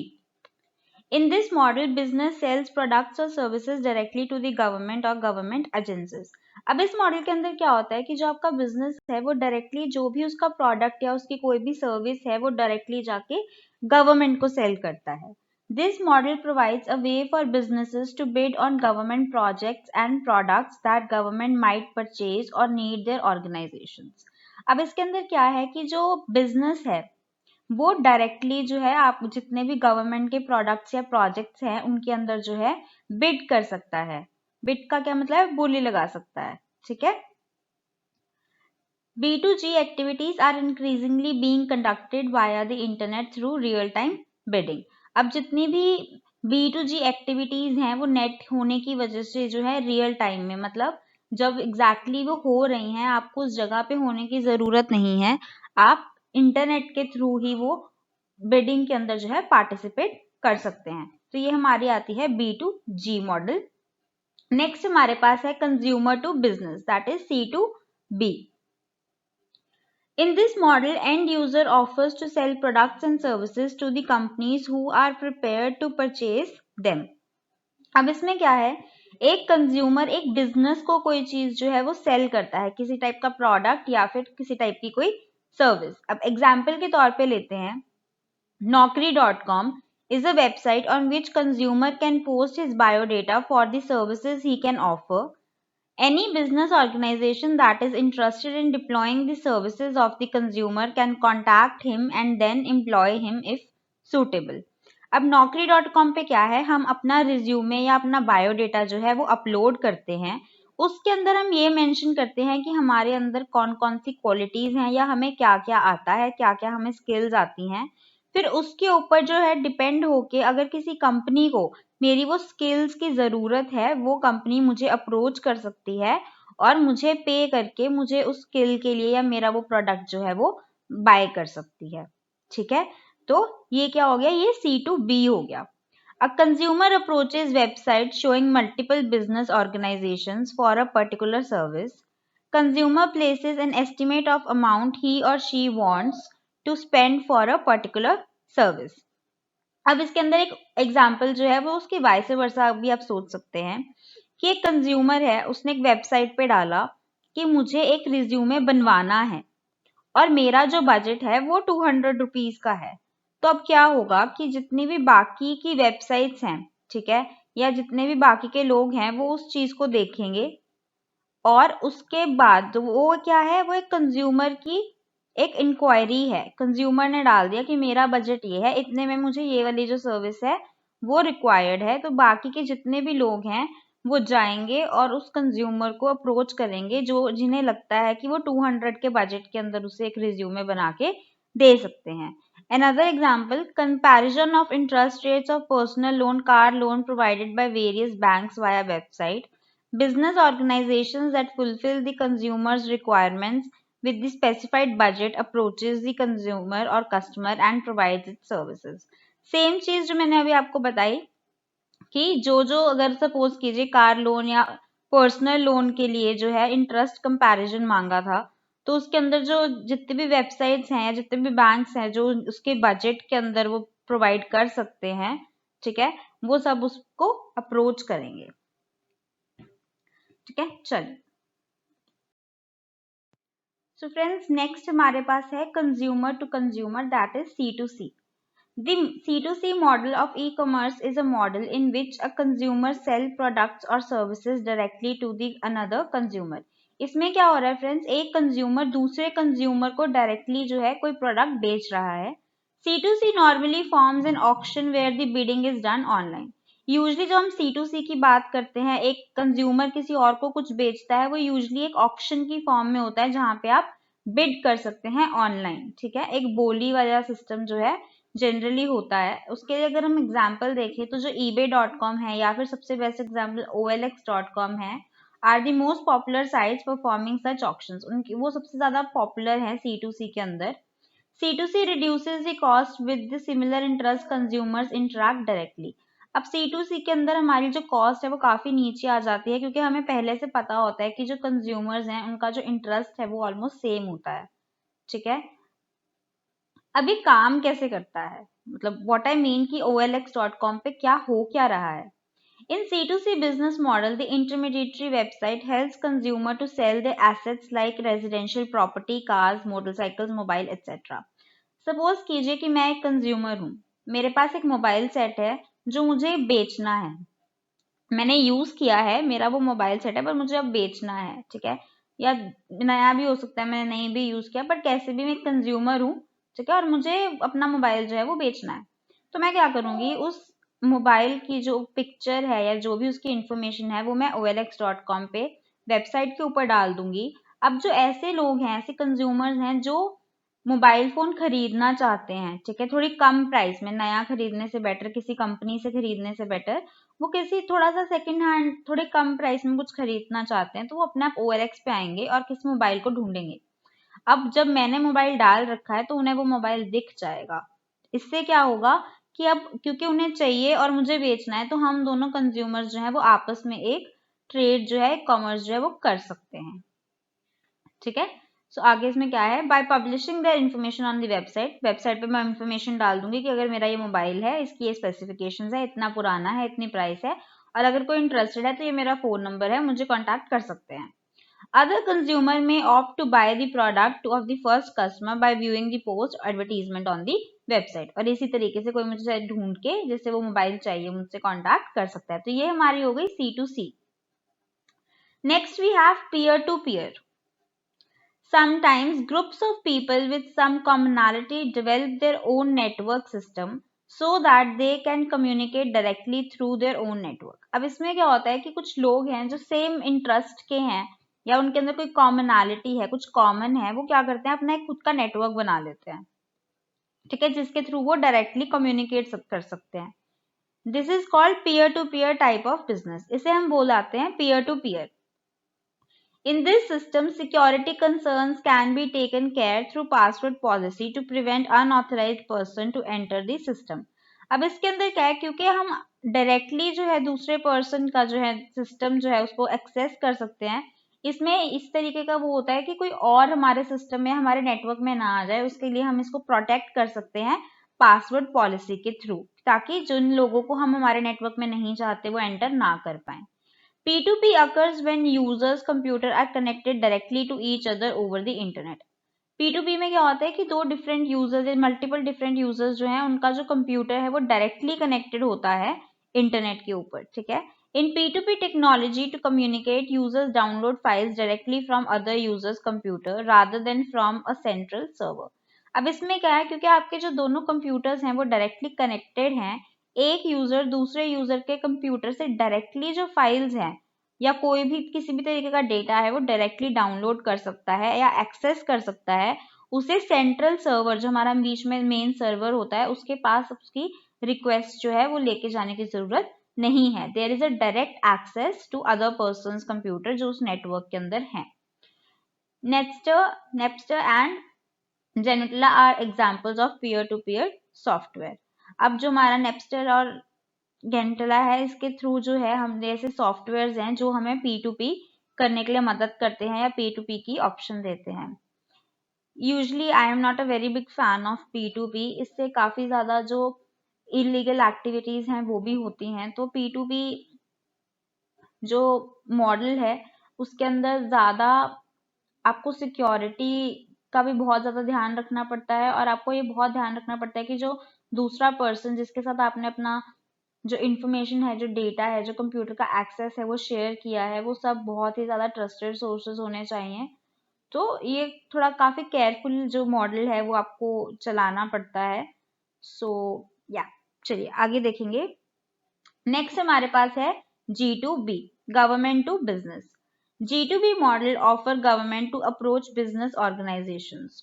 अब इस मॉडल में क्या है, अब ये जो गवर्नमेंट है वो ऑर्गेनाइजेशंस या बिजनेस जो हमारा है उसको अप्रोच करती हैं। It involves transactions between a government and business organization. इस मॉडल के अंदर जितनी भी ट्रांजेक्शन्स हैं वो गवर्नमेंट और बिजनेस ऑर्गेनाइजेशन के बीच में होती हैं। एग्जाम्पल लेंगे इस मॉडल की एक, The government plans to build a flyover. For this, the government requests for tenders for various contractors through their website.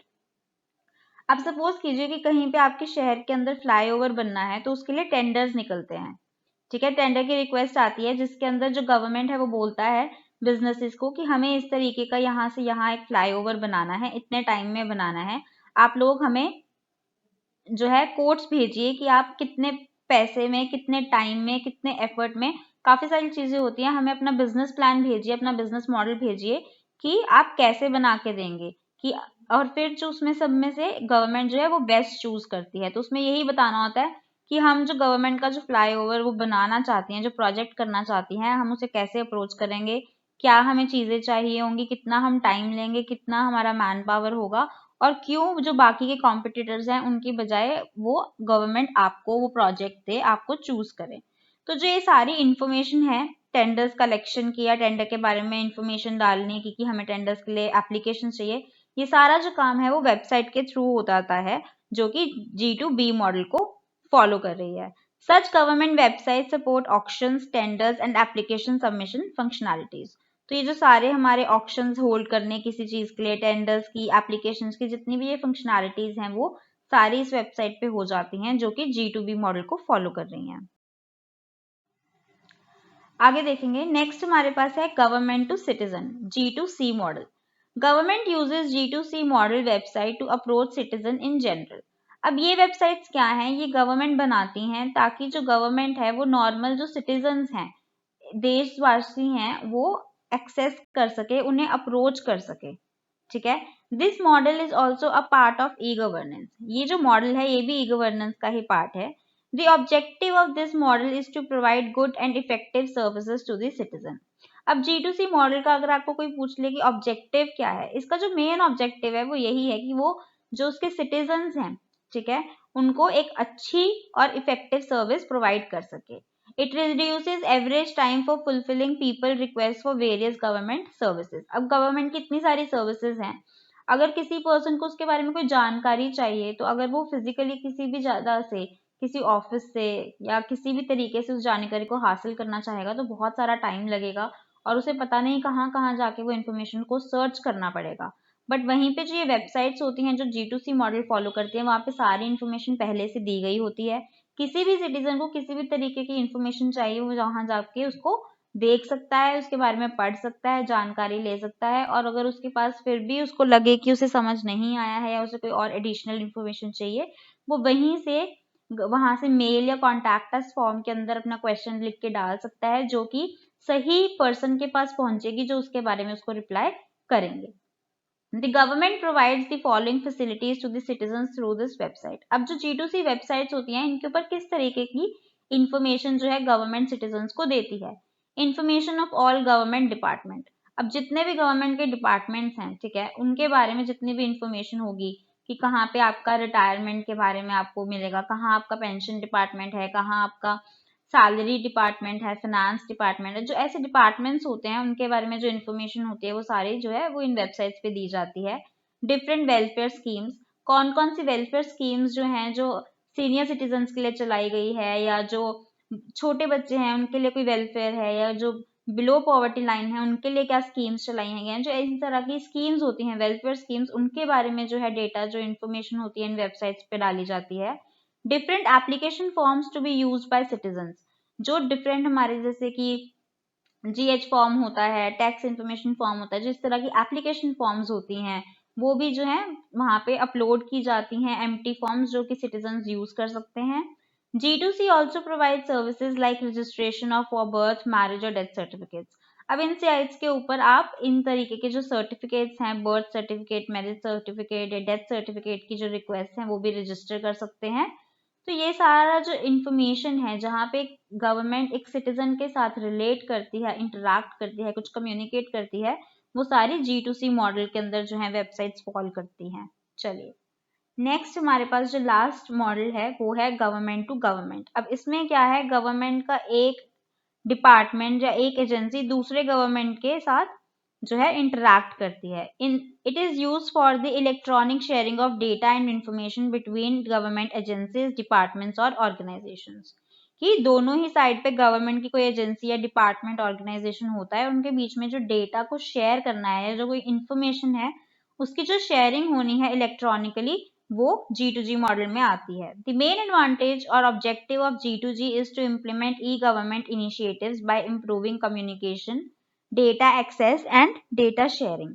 अब G2G का मेन ऑब्जेक्टिव क्या है, ये G2G मॉडल इसलिए डाला जाता है ताकि जितनी भी कम्युनिकेशन है वो इम्प्रूव हो सके।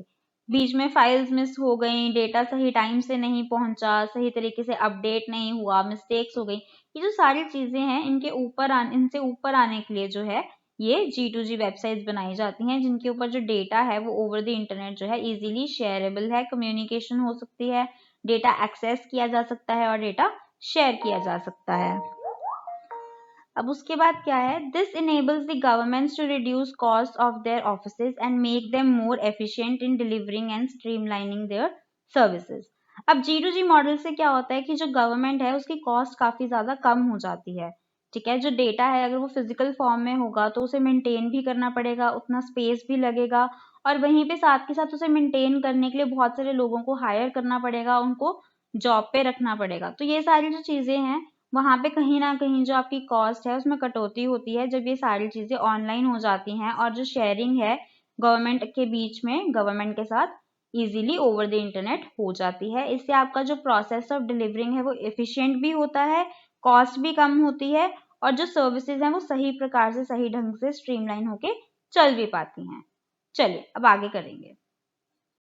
तो फ्रेंड्स आगे देखते हैं क्वेश्चन नंबर 10 जो कि है व्हाट इज B2B कॉमर्स। अब ये हम ऑलरेडी क्वेश्चन नंबर 9 के अंदर पढ़ के आ चुके हैं, ठीक है, तो हम यहाँ पे दोबारा उसको रिपीट नहीं करेंगे, आपको पता है कि बिजनेस टू बिजनेस कॉमर्स क्या है, ठीक है। चलिए नेक्स्ट क्वेश्चन देखते हैं। ओके फ्रेंड्स, तो हमारे पास है question number 11 that what is meant by E cash. E cash से आपका क्या मतलब है, चलिए देख लेंगे। वैसे ये ई पेमेंट जो हमारा चैप्टर है उसका टॉपिक है, आप वहां से भी कर सकते हैं। चलिए ई कैश देख लेते हैं जल्दी से। इलेक्ट्रॉनिक कैश और ई कैश की फुल फॉर्म क्या है, इलेक्ट्रॉनिक कैश। और e cash provides the means of transferring money between parties on a network such as the internet. अब ई कैश से क्या मतलब है, वो हमें एक मींस ऑफ ट्रांसफर देता है मनी के लिए दो पार्टीज के बीच में एक नेटवर्क के ऊपर, जैसे कि इंटरनेट के ऊपर। तो इंटरनेट के ऊपर दो पार्टीज के बीच में या कितनी भी पार्टीज के बीच में जो मनी ट्रांसफर होता है दैट इज ई कैश, ठीक है। E-cash must satisfy some general properties of digital money। अब जो आपका E-cash का सिस्टम है वो जो हमारे कुछ जनरल प्रॉपर्टीज हैं डिजिटल मनी की उनको फॉलो करना चाहिए, ठीक है। अब वो प्रॉपर्टीज क्या हैं, independence, E-cache must not depend on its existence in any given computer system or location. अब जो E-cache है उसकी जो existence है कि वो कहीं पे पड़ा है physical form में, ऐसा नहीं होना चाहिए. कोई उसकी लोकेशन की बाउंड्रीज नहीं होनी चाहिए. जैसे कि कैश है, कैश का क्या होता है कि वो आपके वॉलेट में पड़ा है, आपका वॉलेट किसी एक लोकेशन में पड़ा है और वो आपका वॉलेट है, ठीक है, डिपेंडेंसी है. अब जो ई कैश है उसका इस तरीके से किसी भी तरीके की डिपेंडेंसी एग्जिस्टेंस के ऊपर नहीं होनी चाहिए. Next is non reusability. E cash should not be reusable after it's first use. अब जो ई कैश है वो बार बार रीयूज नहीं हो सकता उसकी फर्स्ट टाइम यूज के बाद, ठीक है. Next is anonymity. E-cache should not provide information that can be used to trace the previous owner of the cache. अब जो E-cache है उसके अंदर एक ध्यान रखा जाना चाहिए कि उसके अंदर ऐसी कोई भी इंफॉर्मेशन ना हो जिससे हम ये पता लगा सके कि इससे पहले वाला जो ओनर था जिसके पास ये E-cache था वो कौन था, ठीक है. इससे ये बिल्कुल भी पता नहीं लगना चाहिए कि इसका प्रीवियस ओनर कौन था. Next is transferability. E-cache should be easily transferable from one person to party to another. जो आपका E-cache है वो easily transferable होना चाहिए. आप easily उसको एक person से दूसरे person या किसी पार्टी पे आराम से जो है transfer कर सके. This should occur without leaving any trace of who has been in possession of this money. और ये जो process है transfer का, इससे ये नहीं पता चलना चाहिए कि वो किसकी मनी थी, किसके पोजेशन में थी. That is what anonymity means, right? Next is divisibility. E-cache must be available in several denominations. It should also be divisible in a way similar to real cache. अब वो बहुत सारी denominations में present होना चाहिए और जैसे हम एक real cache को बांट सकते हैं उसी तरीके से इसको भी हम divide कर सकते हो, ठीक है. Next is secure storage. E-cache should be available in such a way so that it can be easily stored at the consumer's hard drive or a smart card. It is possible to transfer electronic cache between various types of parties on the internet, ठीक है. इसकी जो storage है वो secure हो, बहुत easily जो है ये एक कंज्यूमर के पास स्टोर हो सके उसके स्मार्ट कार्ड के अंदर और इजीली इसको ट्रांसफरेबल हो सके. ये इसके लिए बहुत ही ज्यादा दो जरूरी फीचर्स हैं ई कैश के. चलिए आगे देखेंगे. सो फ्रेंड्स हमारे पास है question number 12. That is what is confidentiality. Confidentiality क्या है? Privacy or confidentiality is important for all sensitive data such as credit card numbers, social security numbers, government files, etc. अब जो confidentiality है या जो privacy है, ठीक है, कि आपका प्राइवेट डेटा, आपका प्राइवेट खुद का डेटा है, वो किसी को भी एक्सेसिबल ऐसे ही नहीं हो जाना चाहिए, ठीक है. वो बहुत ही ज्यादा जरूरी है. जैसे कि आपकी कोई क्रेडिट कार्ड इन्फॉर्मेशन है, आपका सोशल सिक्योरिटी नंबर है. सोशल सिक्योरिटी नंबर बेसिकली जो बाहर की कंट्रीज होती हैं उनमें रहता है. अगर आप इंडिया के पर्सपेक्टिव से बात करें तो जैसे कि आपका आधार कार्ड नंबर है, पैन कार्ड नंबर है, जो आपकी सेंसिटिव इंफॉर्मेशन है, गवर्नमेंट फाइल्स हो गई, ठीक है, ये जो सारा डेटा है ये जो है एक कॉन्फिडेंशियल डेटा होता है. Information should be out of reach of unauthorized internal users, external hackers and it can not be intercepted during the course of transmission of communication. अब जो ये डेटा है ये किसी भी अनऑथराइज्ड यूजर जो है उसके पास इसका एक्सेस नहीं होना चाहिए. किसी भी तरीके से किसी भी अनऑथराइज्ड पर्सन या हैकर के पास ये डेटा नहीं जाना चाहिए. और ना ही एक टाइम पे जब इसकी कम्युनिकेशन हो रही है, एक जगह से दूसरी जगह इसकी ट्रांसमिशन हो रही है, वहां पे भी किसी भी तरीके की हैकिंग या डॉस या किसी भी अटैक के साथ जो है इस इंफॉर्मेशन को एक्सेस ना मिल पाए. ये बहुत ही ज्यादा जरूरी है और ये कॉन्फिडेंशियलिटी के अंदर कवर हो जाता है. The environment must protect message traffic. अब जो आपका इन्वायरमेंट है उसको ये जो ट्रैफिक है आपका उसको प्रोटेक्ट करना है. When the message is successfully delivered to their destination gateway, message must be remove from the public environment. जैसे ही जो हमारा जो मैसेज है वो उसकी डेस्टिनेशन पे रीच कर जाता है, जहां जहां जिस जिस इन्वायरमेंट में वो अवेलेबल है, स्पेशली जो पब्लिक इन्वायरमेंट है, उससे वहां से उसको रिमूव कर दिया जाना चाहिए. ये सारा का जो सारा प्रोसेस है ये हमारा कॉन्फिडेंशियलिटी का प्रोसेस है, प्रिवेसी का प्रोसेस है, ठीक है. चलिए नेक्स्ट देखेंगे.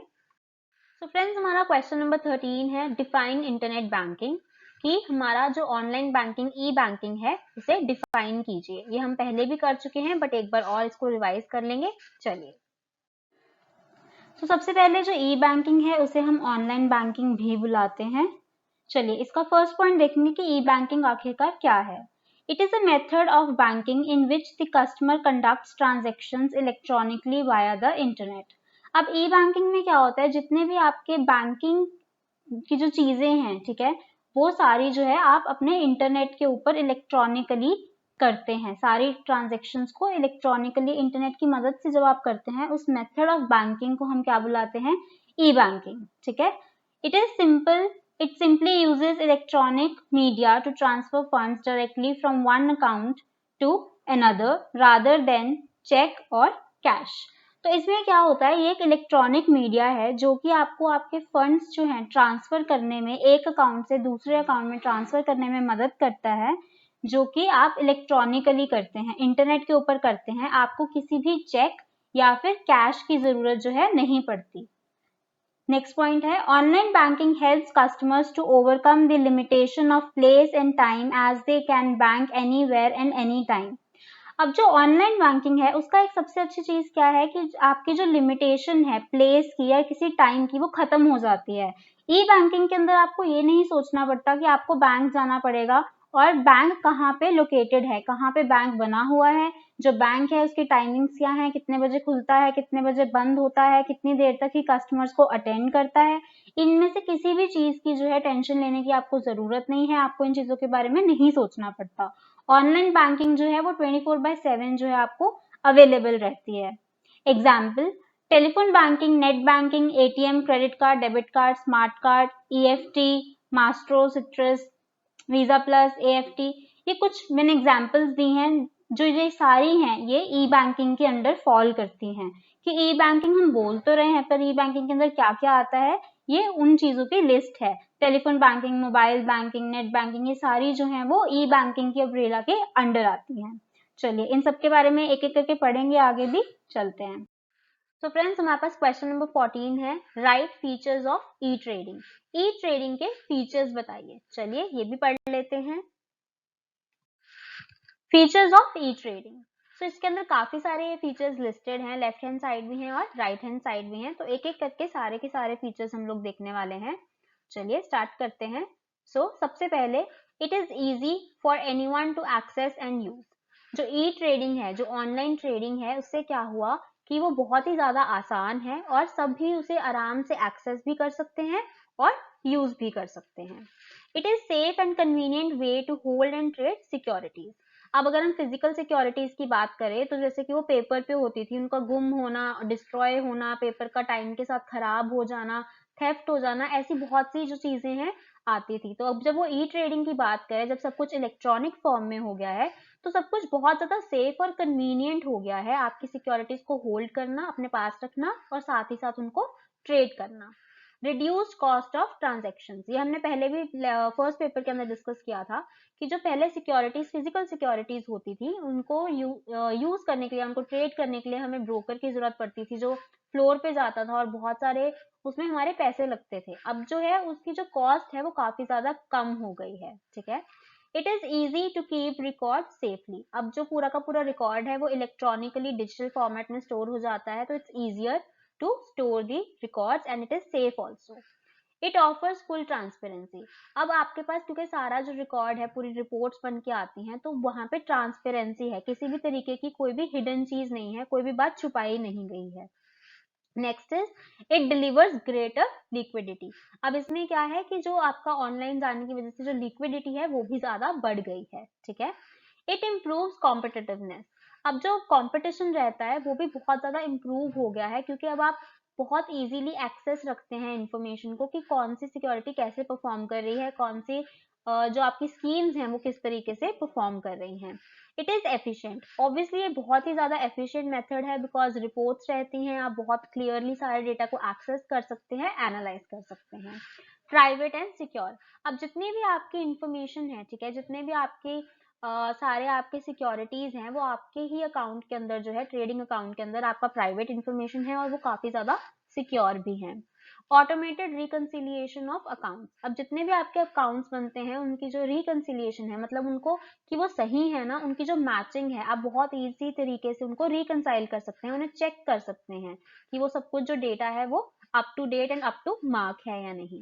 नेक्स्ट हमारे पास है it is faster because the transaction goes through immediately. अब ये बहुत ज्यादा फास्ट है ट्रेडिशनल मेथड से, वहां पे तो 3-4 दिन लग जाते थे, अब यहाँ पे क्या होता है कि साथ के साथ जो आपकी ट्रांजेक्शन है वो चली जाती है। Next is it offers immediate transfer of securities. अब जो सिक्योरिटीज हैं वो भी जो है इमीडिएटली ट्रांसफर हो जाती हैं मिनिमम टाइम के अंदर। It eliminates the risk of security theft, fake securities, delay and bad securities. अब यहाँ पे क्या हुआ कि जब सब कुछ ई ट्रेडिंग पे चला गया, सब कुछ ऑनलाइन चला गया, तो जो रिस्क था कि सिक्योरिटीज हमारी थेफ्ट हो जाएंगी, चोरी हो जाएंगी, या हमें फेक सिक्योरिटीज मिल जाएंगी, डिले होगा या गलत सिक्योरिटीज मिल जाएंगी, ऐसी सारी चीजें जो ऐसे सारी कंसर्न्स थे वो सब जो थे एलिमिनेट हो गए। एनी नंबर ऑफ शेयर्स और even one can be traded. अब हमारे पास कोई भी लिमिट नहीं है, कोई भी मिनिमम आपको ट्रांजेक्शन का लेवल नहीं दिया गया है कि आपको कम से कम इतने शेयर्स जो है ट्रांसफर करने पड़ेंगे। अब आप ऑनलाइन शेयरिंग की वजह से क्या कर सकते हैं, इवन एक शेयर है आपका वो भी आप इजीली ट्रेड कर सकते हैं। कितने भी नंबर ऑफ जो हमारे शेयर्स हैं वो ट्रेड किए जा सकते हैं, कोई भी लिमिट नहीं है। ठीक है, नेक्स्ट पॉइंट है it allows users to direct their own investments. अब ई ट्रेडिंग आने से क्या हुआ कि जो हमारा यूजर्स था उसके पास ये अलाउंस आ गई, ये पावर आ गई कि वो अपनी जो इन्वेस्टमेंट्स है उन्हें खुद डायरेक्ट कर सके, कि उसे कितनी इन्वेस्टमेंट किस पोर्शन में करनी है, उसको अपना पोर्टफोलियो किस तरीके से मेंटेन करना है, वो सारा जो एक्सेस जो अलाउंस थी वो हमारे यूजर के पास आ गई। Saves money paperless transactions. अब क्या हुआ, जैसे ही ई ट्रेडिंग आई, सब कुछ इलेक्ट्रॉनिकली डिजिटली स्टोर होने लगा, तो जितनी भी ट्रांजेक्शंस थी वो सब पेपरलेस हो गई। अब पेपर का इस्तेमाल नहीं हो रहा था, तो इससे क्या हुआ, बहुत ज्यादा जो हमारे पैसे हैं वो बच गए। पहले क्या होता था, पेपर तैयार करने में, फाइल करने में, सारी लीगल उसकी फॉर्मेलिटीज कंप्लीट करने में जो भी हम पर्सन को इन्वॉल्व करते थे उस पर हमारी काफी ज्यादा कॉस्ट आती थी, काफी पैसे लगते थे। अब वो जो सारा पैसा है वो बच जाता है। नेक्स्ट पॉइंट है it offers more control and flexibility over the type of transaction you choose to conduct. अब यूजर के पास काफी ज्यादा कंट्रोल और फ्लेक्सिबिलिटी आ गई है, किस मामले में, इस मामले में कि उसको जो ट्रांजेक्शंस हैं वो किस तरीके से कैरी आउट करनी है। Next is it allows you to manage your own securities. अब ई ट्रेडिंग से क्या हुआ, आप अपने जो यूजर है वो अपनी सिक्योरिटीज खुद मैनेज कर सकता है, उसे पता है कि कहाँ पे पैसा लगाना चाहिए, कब लगाना चाहिए, और उनका बहुत अच्छे से एनालिसिस जो है वो कर सकता है। Improves internal external audit. अब जो हमारे इंटरनल और साथ ही साथ जो एक्सटर्नल ऑडिट्स थे वो भी काफी ज्यादा इम्प्रूव हो गए हैं ई ट्रेडिंग की मदद से, क्योंकि अब आपके पास पूरा का पूरा एनालिसिस रिपोर्ट्स जो है, सारा कुछ जो प्रोसेस है वो काफी ज्यादा इजी हो गया है और काफी ज्यादा सिक्योर है। तो वहां पे फेक होने का, थेफ्ट होने का, ये जो सारी चीजें थी उनका जो पूरा का पूरा लेयर है वो सारा का सारा रिमूव हो गया है। चलिए आगे देखेंगे। तो फ्रेंड्स, हमारे सेक्शन बी का लास्ट क्वेश्चन, क्वेश्चन नंबर 15 है explain any 2 advantages of E marketing. E marketing की कोई 2 एडवांटेजेस बताइए। तो हम थोड़ी सी ज्यादा एडवांटेजेस कर लेंगे, चलिए देखते हैं।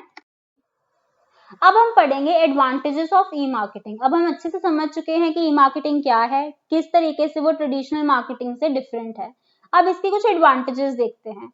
सबसे पहले हम देखेंगे automation. Consumers firms can make use of internet while placing orders with the producers or wholesalers, though it leads to automation of whole activity. अब एक बार आपने जो है एक फ्लो जो है वो क्रिएट कर दिया, ई कॉमर्स वेबसाइट के ऊपर आपका प्रोडक्ट जो है आपने अपलोड कर दिया, तो अब क्या होगा, इंटरनेट की मदद से कोई भी कंज्यूमर जो है आपका प्रोडक्ट जो है वो खरीद सकता है प्रोड्यूसर या होलसेलर से, और ये जो पूरा प्रोसेस है वो एक ऑटोमेशन के अंदर बन चुका है। Minimize cost. Cost is minimized as buyers fill their forms online. This leads reduction in paperwork and lowering overhead costs since no store outlets are required. अब इससे क्या है, जो मनी है जो वो कम हो जाती है। क्यों कम हो जाती है, क्योंकि जिस भी कस्टमर को खरीदना है वो ऑनलाइन ही अपनी सारी डिटेल्स खुद से ही भरेगा और ऑर्डर कर लेगा। अब आपको कोई भी फिजिकल स्टोर की जरूरत नहीं है, आपको फिजिकल स्टोर में इन्वेस्ट करने की जरूरत नहीं है, वहां पे कोई बेचने वाला रखने की जरूरत नहीं है, और कुछ भी आपको वहां पे मेंटेन करने की जरूरत नहीं है। Next is anything shopping. Internet marketing makes business 24/7। अब इसमें क्या है कि एनी टाइम शॉपिंग है, जो आप कभी भी शॉप कर सकते हैं, आपको किसी पर्टिकुलर शॉपिंग आवर्स की जरूरत नहीं है। जब आपकी शॉप आउटलेट ओपन हो आप 24/7 कभी भी शॉप कर सकते हैं।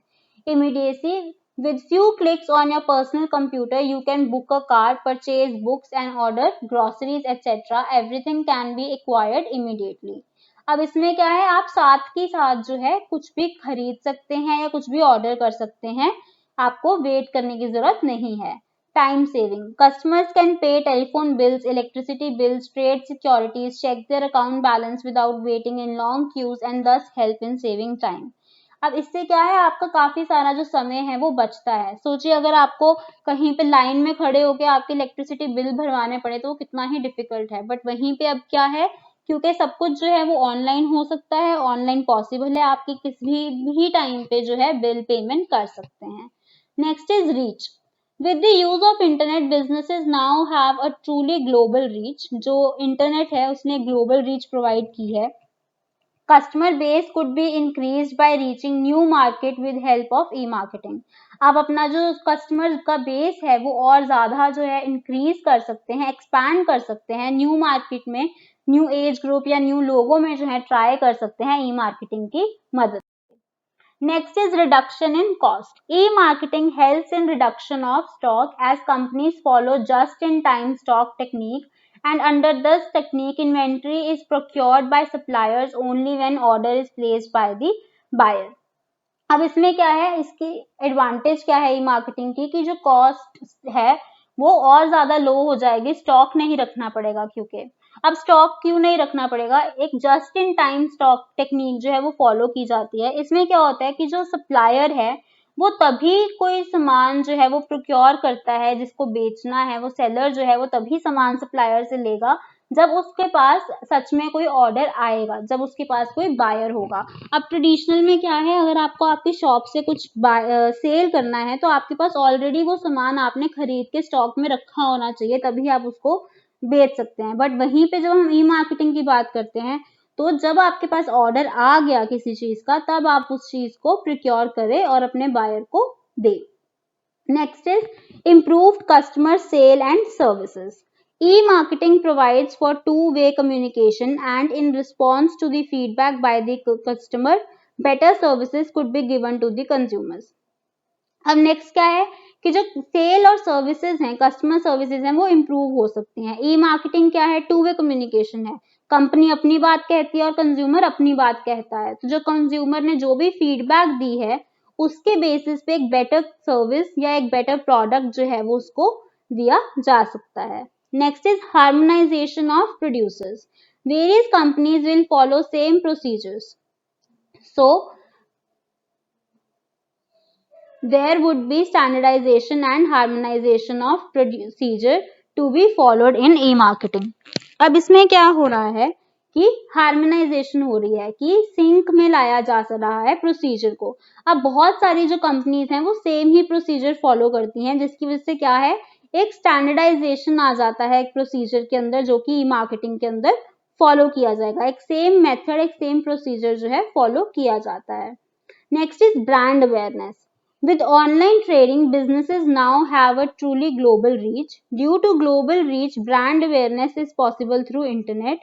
Firms can use existing brands or new brands can be launched on the internet. अब जो ब्रांड है वो बहुत ही ज्यादा इंपॉर्टेंस रखता है. ग्लोबल रीच है तो जो आपकी ब्रांड के बारे में लोगों को जानकारी है वो इंटरनेट के थ्रू प्रोवाइड की जा सकती है. ठीक है, आपका ऑलरेडी एग्जिस्टिंग ब्रांड हो या आपका कोई न्यू ब्रांड आप लॉन्च कर सकते हैं इंटरनेट की मदद से. Next is interaction with customer. E-marketing facilitates conversation between companies and consumers. With a two-way communication channel, companies are able to know the choices and preference tastes of the consumers. अब इससे क्या है, जो customers हैं उनके साथ interaction होने की वजह से जो कंपनीज हैं उन्हें चॉइसेस, प्रेफरेंसेस और क्या उनकी इच्छाएं हैं कस्टमर्स की वो पता चलती हैं. Next is market research. Proper research of market is possible in online trading by the companies. Companies can get data as information placed on various sites by government and private companies. So this will increase the scope of research in online market. अब market research जो है वो बहुत ही ज्यादा important factor जो है वो play करता है. इससे क्या होता है कि बहुत सारी इंफॉर्मेशन जो गवर्नमेंट साइट्स पे या प्राइवेट कंपनीज ने सर्वेस किए हैं या कुछ किया है वो सारा डेटा जो है ऑनलाइन प्रेजेंट होता है. ऐसा डेटा जो है आप वहां से ले सकते हैं और इससे आप रिसर्च कर सकते हैं कि आपका प्रोडक्ट ऐसे किस सेक्टर ऑफ सोसाइटी को या किस जगह पे जो है आप अच्छे से उसको अपना यूज कर सकते हैं। Next is quality improvement. In e-marketing, apart from buying and selling of goods and services, include quality of transaction and maintaining good relationships with the customers. अब क्वालिटी इंप्रूवमेंट है वो भी एक बहुत ही मेजर पार्ट है। सिर्फ आपको ई मार्केटिंग के अंदर अपना जो प्रोडक्ट है वो बाय या सेल ही नहीं करना है, बल्कि उसकी एक अच्छी जो है क्वालिटी ऑफ ट्रांजैक्शन मेंटेन करना है और साथ ही साथ अपने कस्टमर के साथ गुड रिलेशनशिप्स भी बिल्ड करने में मदद करता है। Next is marketing at home. In e-marketing, customers are not required to move from one shop to shop. They can leave and have information about the product in the whole market through internet on his PC and fulfill his needs sitting at his home. अब किसी भी product को खरीदने के लिए या उसके बारे में जानने के लिए कस्टमर को शॉप टू शॉप भटकना नहीं पड़ता ई मार्केटिंग के अंदर। वो अपने घर पे बैठे हुए ही अपने कंप्यूटर के ऊपर इंटरनेट एक्सेस की मदद से वो सारी इंफॉर्मेशन जो है प्रोडक्ट के बारे में ले सकता है। सो फ्रेंड्स, यहीं पे हमारा मॉडल टेस्ट पेपर 2 का सेक्शन 2 जो कि है सेक्शन बी पार्ट 2 हो गया वीडियो, वो खत्म हो गया है। हमने पूरे के पूरे 2 मार्क्स वाले जो 15 के 15 क्वेश्चंस थे उनको सॉल्व कर लिया है, उनके बारे में अच्छे से हमने जान लिया है डिटेल में। एंड आई होप कि आपको वीडियो अच्छा लगा हो, इन्फॉर्मेटिव लगा हो। एंड अगर आपको लगा है तो प्लीज लाइक कीजिए, नीचे मुझे कमेंट्स में बताइए अगर आपको कोई भी दिक्कत थी या कैसी लगी आपको वीडियो। शेयर कीजिए, सब्सक्राइब कर लीजिएगा चैनल को अगर अभी तक आपने नहीं किया है, और बेल आइकन को तो बिल्कुल भी मत भूलिएगा। Till the next time, thank you, bye bye.